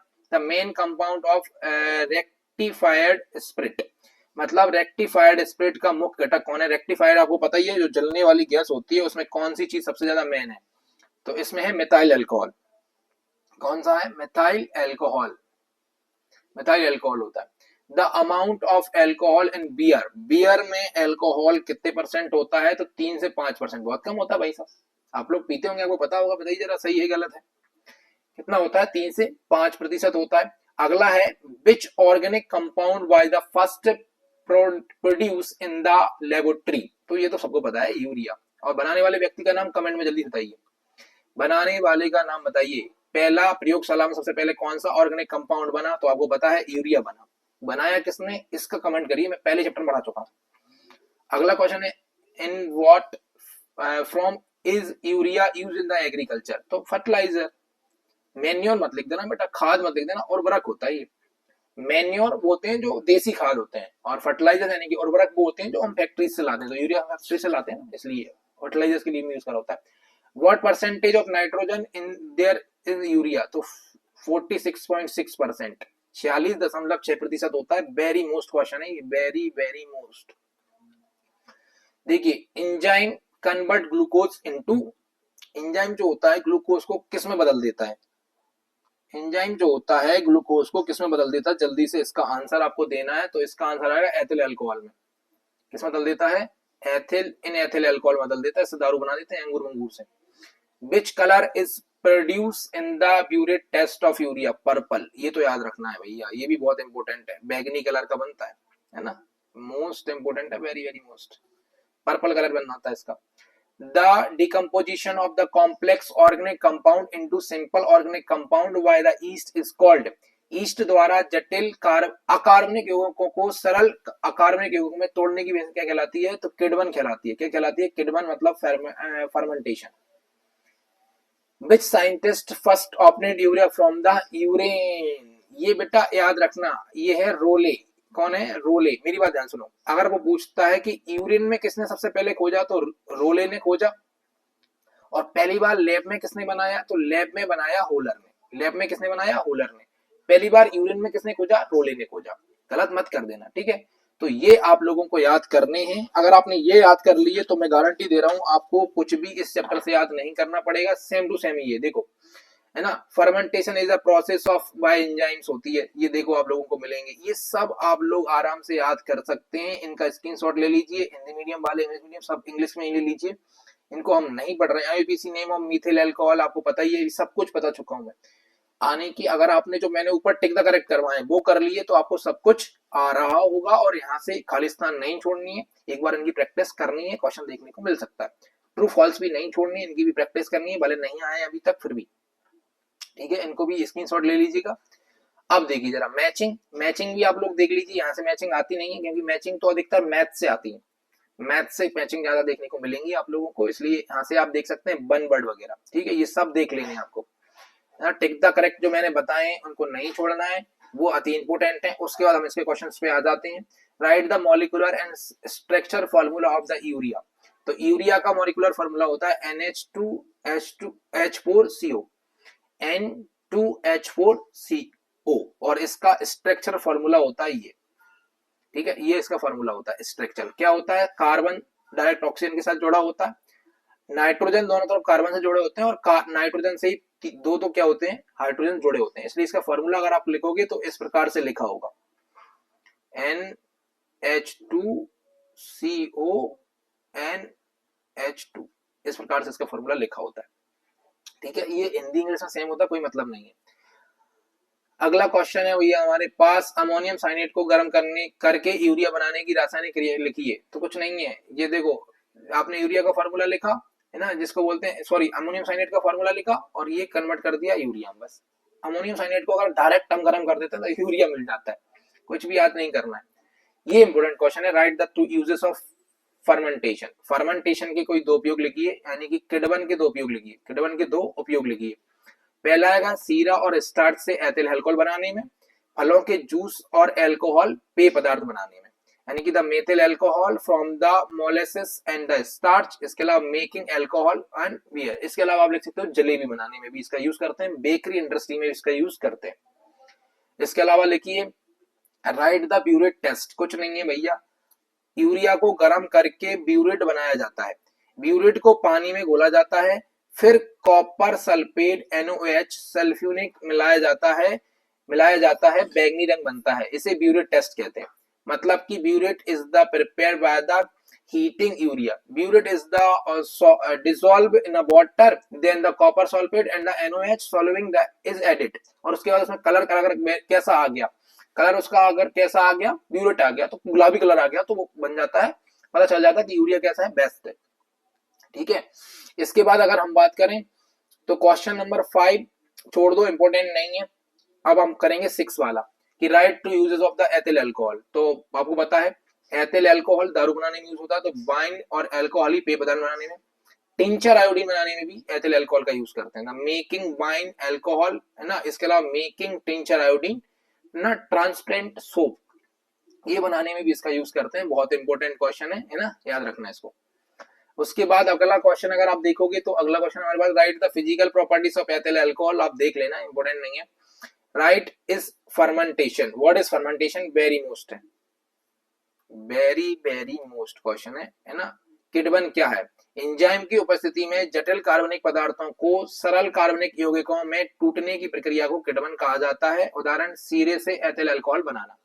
The process of decomposition of complex organic compound into simple organic compound in the presence of enzyme is called fermentation. Example, making ethyl alcohol from molasses. कुछ नहीं है, जटिल कार्बनिक यौगिक को सरल कार्बनिक यौगिक में बदलने की प्रोसेस ही क्या कहलाती है, फर्मेंटेशन या किण्वन कहलाती है। अगला क्वेश्चन है write two uses of methyl alcohol. Methyl alcohol देखो दारू बनाई नहीं सकती इससे, तो क्या बनाएंगे, इससे जहरीली शराब बनाएंगे। अल्कोहल का विकृत करने में, रंग दवा के निर्माण में, वार्निश पेंट बनाने में है ना, तो द सॉल्वेंट द पॉइंट है ना वार्निश, इसके अलावा मेकिंग पॉइजनस लिक्विड, इसके अलावा डिस्ट्रॉय अल्कोहल है ना, colour in the manufacturing of medicine है ना, इनमें इसका यूज करते हैं। ये इंपॉर्टेंट क्वेश्चन है ना। Formula condition for the fermentation, fermentation के लिए बढ़िया कंडीशंस कौन सी होती हैं, वेरी मोस्ट डालिए है ना, बढ़िया परिस्थितियां कौन सी हैं, मोस्ट क्वेश्चन है। तो तापमान होना चाहिए 25 से 30, अपन पहले पढ़ चुके हैं। इसके अलावा चीनी के घोल की सांद्रता होनी चाहिए 8 से 10%। इसके अलावा पीएच होना चाहिए 6 से 7 के बीच में है ना, ये पढ़ चुके हैं, इंपॉर्टेंट क्वेश्चन है, आराम से कर सकते हो। इसके अलावा देखो, इसके अलावा कोई सा क्वेश्चन हमको इंपॉर्टेंट लग नहीं रहा, जो इंपॉर्टेंट लगेगा वही बताएंगे, ठीक है ना। इसके अलावा ये देखो राइट 2 या 4 यूजेस ऑफ यूरिया, ये वेरी मोस्ट है भाई साहब, ये वेरी मोस्ट है, ये आ चुका है 2025 में भी आया ये क्वेश्चन है ना, वापस से आने की फल संभावना इसकी। तो कुछ जमीन को उपजाऊ बनाने के लिए खाद के रूप में करते हैं, synthetic polymer urea formaldehyde resin बनाने में करते हैं ना, हाइड्रोजन के निर्माण में करते हैं, विस्फोटक बनाने में करते हैं। आप कोई भी 2 या 3 याद रख सकते हो कि as a fertiliser to making the land fertile है ना, मेकिंग सिंथेटिक पॉलीमर ये ना, इसके अलावा in the manufacture of the hydrogen जो होती है, उसके अलावा मैन्युफैक्चर ऑफ द एक्सप्लोजिव मतलब विस्फोटक पदार्थ, पटाखे बम बना लेना, पटाखे बना दो, बम बनाओगे नहीं तो। जनरल फार्मूला ऑफ अल्कोहल तो आप लोग ये इंपोर्टेंट है, देख लेना। एथिल अल्कोहल का समान यानी कि आणविक फार्मूला क्या होता है, C2H5OH होता है। एथिल अल्कोहल यही तो है एथिल अल्कोहल का। इसमें अगर आप लिख दोगे CH3OH तो ये हो जाएगा मेथिल अल्कोहल, तो इसको मत लिखना है ना, ये वाला है। और इसका ये फार्मूला स्ट्रक्चर फार्मूला आप देखोगे तो आपको यहाँ दिख जाएगा ये कि C ऊपर 2H नीचे 2H साइड में 1 और इधर O, ठीक है, O के साथ H जोड़ दो बस। इसके अलावा benefits, right any 2 example of the benefits obtaining the from food items through the fermentation process.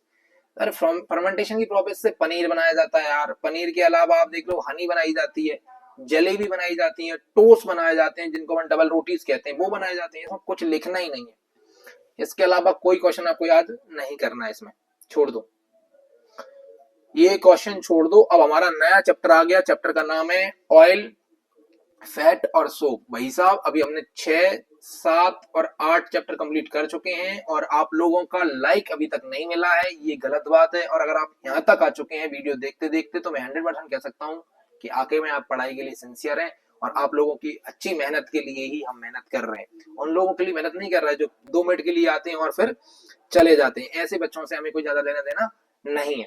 चलिए इस चैप्टर को हम जल्दी जल्दी कंप्लीट कर लेते हैं, है ना, क्योंकि अब समय ज्यादा होते जा रहा है, आप लोगों को भी जाना होता है। देखो ये इसमें हमको ऑब्जेक्टिव्स नहीं पढ़ने ना, इसमें भी हमको ऑब्जेक्टिव्स नहीं पढ़ने, इसमें भी बहुत हम मोस्ट क्वेश्चन पढ़ेंगे, ज्यादा क्वेश्चन हमको नहीं पढ़ना है। इसमें भी ऑब्जेक्टिव बिल्कुल नहीं पढ़ने, देखने ही नहीं है, वेरी शॉर्ट भी नहीं देखने। ये देखो सबसे पहले तो आपको यही लगाना, यही वाला इंपोर्टेंट कर लो सबसे, वेरी वेरी मोस्ट। ये पहले ही आ गया, बहुत इंपोर्टेंट है, इसके बिना क्वेश्चन बनने, देखो आप देख लो ना, चैप्टर में कुछ है ही नहीं, दम ही नहीं है चैप्टर में। ये देखो कितनी बार आया। तो पहले हिंदी में पढ़ा देते हैं। ये समान तापमान 20 डिग्री सेल्सियस पर तरल अवस्था में होते हैं, ये समान तापमान पर ठोस अवस्था में होते हैं। इनमें असंतृप्त अम्लों के ग्लिसरॉइड का अनुपात होता है, इनमें संतृप्त अम्लों के ग्लिसरॉइड का अनुपात होता है। ये आमतौर पर तरल अवस्था में पाए जाते हैं, आमतौर पर ठोस अवस्था में पाए जाते हैं। इनका घनत्व अपेक्षाकृत कम होता है, इनका घनत्व अपेक्षाकृत अधिक होता है। ये इंग्लिश में है, देखो। These are the liquid state at the normal temperature. These are the solid state at the normal temperature. These are the contain a higher proportions of the glycerol of the unsaturated acid. ये saturated acid का high ratio होता है ना। These are the usually found in liquid state. These are the usually found in the solid state. The melting point 20 degree Celsius. The melting point of fat is then more than 20 से ऊपर, इनका 20 पे ही हो जाता है। These the density is the relative low, the density is the relative high. Very important question है, सबसे ज्यादा important पूरे चैप्टर में यही वाला, इस चैप्टर के अंदर की बात कर रहे हैं। इसके बाद अगर आप देखोगे तो अब वो अगला क्वेश्चन देखने को मिलेगा, वो है इंपोर्टेंट ये वाला, right any 4 uses of oil and fat. भैया जो डिफरेंस था उसी में आपको देखने को मिल जाएगा, ये वही तो है।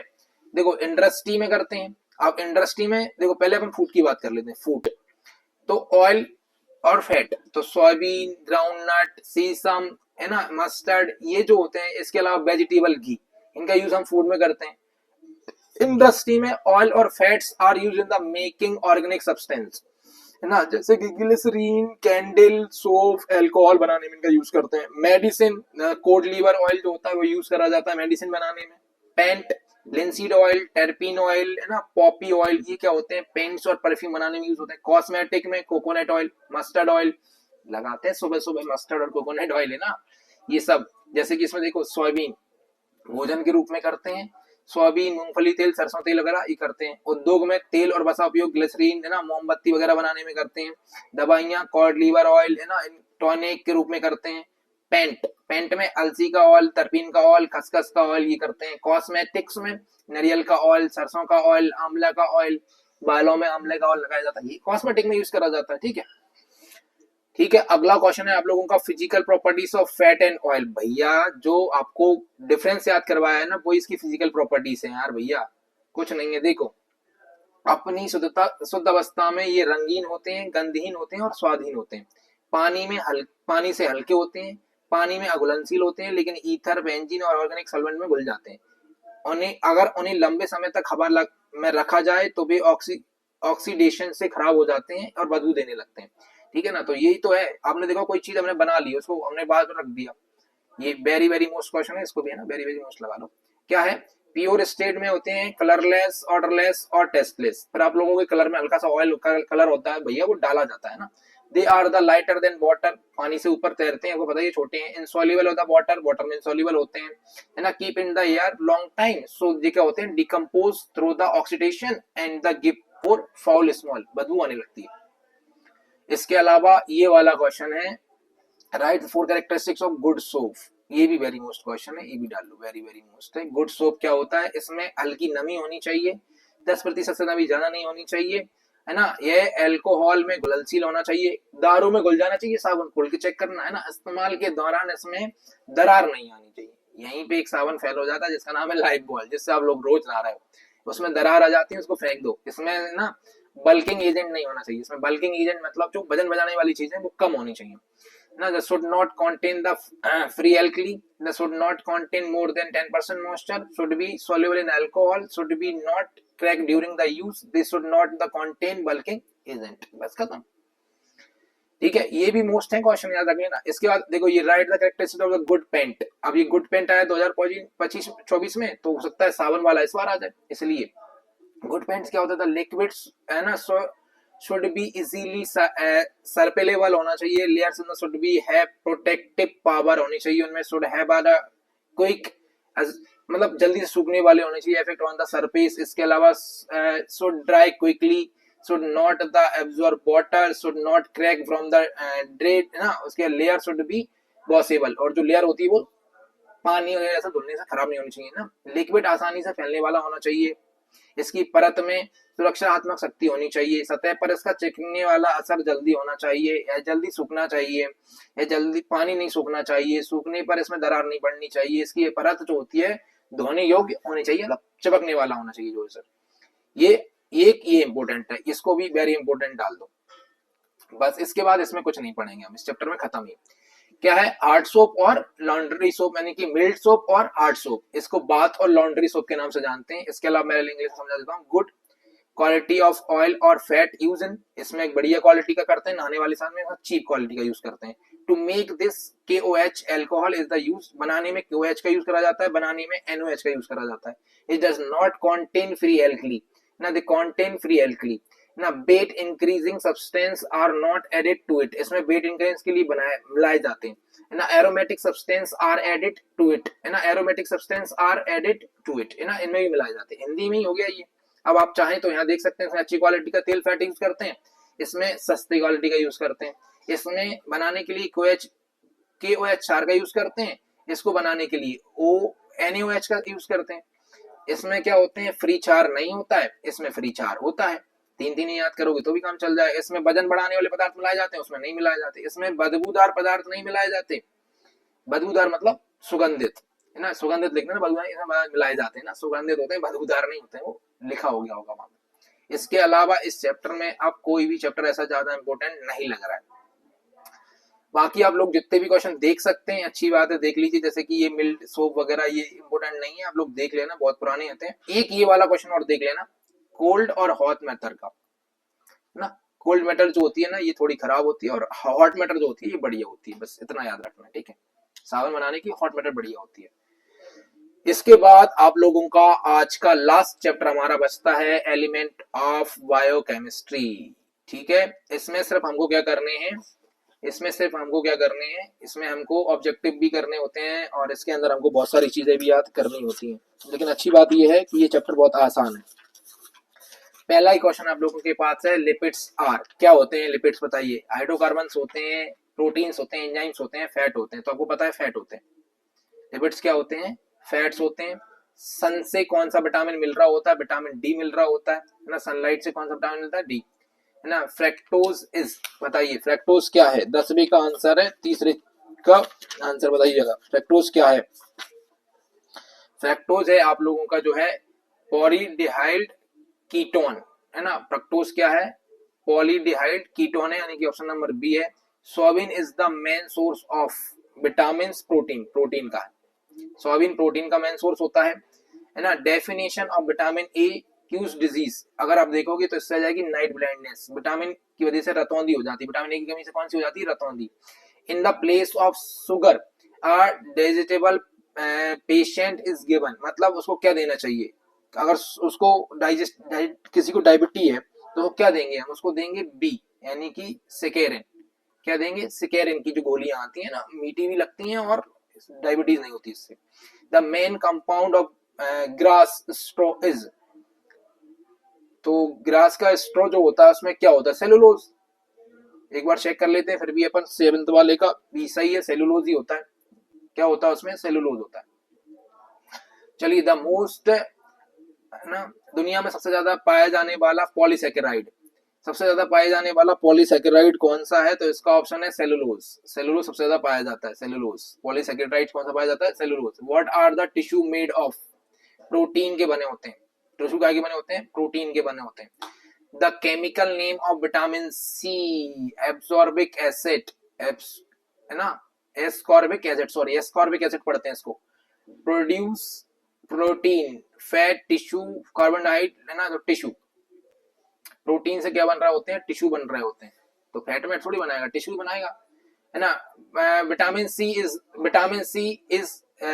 सी किस में पाया जाता है, तो विटामिन सी पालक में, गेहूं में, आंवला में पाया जाता है। किसमें पाया जाता है, आंवले में, है ना। इसके अलावा प्रोटीन, ग्लूबर प्रोटीन कौन सा होता है, ये 13वें वाले का आंसर आपको देखना पड़ेगा थोड़ा सा, एंजाइम, एंजाइम एंजाइम एंजाइम, ठीक है, एंजाइम याद रख लेना इसमें।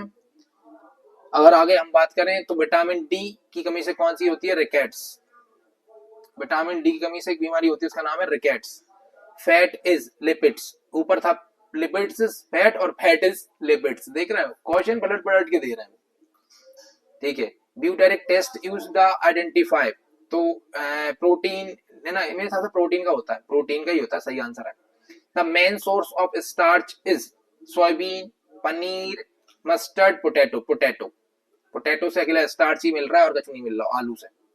फाउंड इन पल्सेस, पल्सेस में मिलता है भैया प्रोटीन, दालों में मिलता है protein. Cotton is found in the highest quality, है ना, तो ये किसका है, सेलुलोज का हाई क्वालिटी होता है, सेलुलोज मिलता है कॉटन से, ठीक है ना। इसके अलावा cotton seed oil is found in the highest quantity, cotton seed में क्या सा मिलता है, एक मिनट मेरे को देखना पड़ेगा, इसका आंसर आएगा D, vitamin E. Cotton seed में विटामिन ई मिलता है भैया। The molecular formula of the cellulose is, cellulose का मॉलिक्यूलर फॉर्मूला क्या हो जाएगा यहाँ पे, तो जो सेलुलोज का होता है वो है डी, ना, कौन सा है, D6S10O5, है ना, ये वाला, ये, ठीक है। तो ये अगर आपने कर लिए 21 के और जो है ना, तो आपका जो है बहुत सारा बन जाएगा यहाँ से, और उसी के बाद आपको इसके फिल इन द ब्लैंक्स देखने हैं। फिल इन द ब्लैंक्स आप लोगों को देख लेने हैं, कुछ नहीं है, नॉर्मल लेंगे, बन जाएंगे, आसानी से बन जाते हैं, इसमें कोई प्रॉब्लम नहीं आएगी, ठीक है, आसानी से बना लीजिएगा, सेम हैंगे। अब इसमें से कोई ज्यादा बड़े क्वेश्चन नहीं है, जैसे कि आपको मैं बता देता हूँ, पहला ही क्वेश्चन है ना, बायोकेमिस्ट्री की डेफिनेशन याद रखिए, ये वाली, कि रासायनिक विज्ञान की वह शाखा जो जीवित जीवों में पाए जाने वाले रासायनिक पदार्थों का अध्ययन कराती है, उसे बायोकेमिस्ट्री कहते हैं। इसके अलावा आपको याद रखना है ब्यूटेरिक टेस्ट ऑफ प्रोटीन, तो प्रोटीन के क्षारीय घोल में 2-3 गुना ज्यादा ताजा कॉपर सल्फेट घोल मिलाने पर बैगनी कलर उत्पन्न हो जाता है, ठीक है, उसको ज्यादा मिलाओगे तो कलर आएगा पर्पल, अगर पर्पल कलर आ गया तो प्रोटीन सही है। इसके बाद आपको याद करना है इसका, नहीं और कुछ नहीं करना है, एक ये करना है विटामिन का, है ना, ये 4 होते हैं, कौन कौन से विटामिन है वो याद रख लेना, ये वाला क्वेश्चन याद करना, इस पर डालिए वेरी वेरी मोस्ट, है ना। Characteristics of proteins of enzyme, enzyme के जो प्रॉपर्टीज होते हैं ना वो याद रखनी है। ये क्या करते हैं भैया, ये गोल प्रोटीन होते हैं, गोलाकार प्रोटीन होते हैं, इनका आणविक क्षार बहुत अधिक होता है, यह प्राकृतिक कोलाइड होते हैं, इनमें घुलनशील होते हैं, याद कर लेना है, क्योंकि देखो भाई साहब मेरा टाइम हो रहा है स्कूल जाने का, इसलिए मैं बार बार आपको जल्दी जल्दी करवा रहा हूँ, ये लास्ट चैप्टर है और इसमें कुछ बचा नहीं है, खास होता तो मैं बिल्कुल रुक के करवाता आप लोगों को। ये देखो ग्लूकोज के यूजेस वेरी वेरी मोस्ट है। ग्लूकोज का यूज क्या होता है, एनर्जी देता है, फैट बढ़ाता है, टेम्परेचर मेंटेन करता है, यही तो है, देखो बीमार लोगों के लिए भोजन के रूप में यूज दिया जाता है।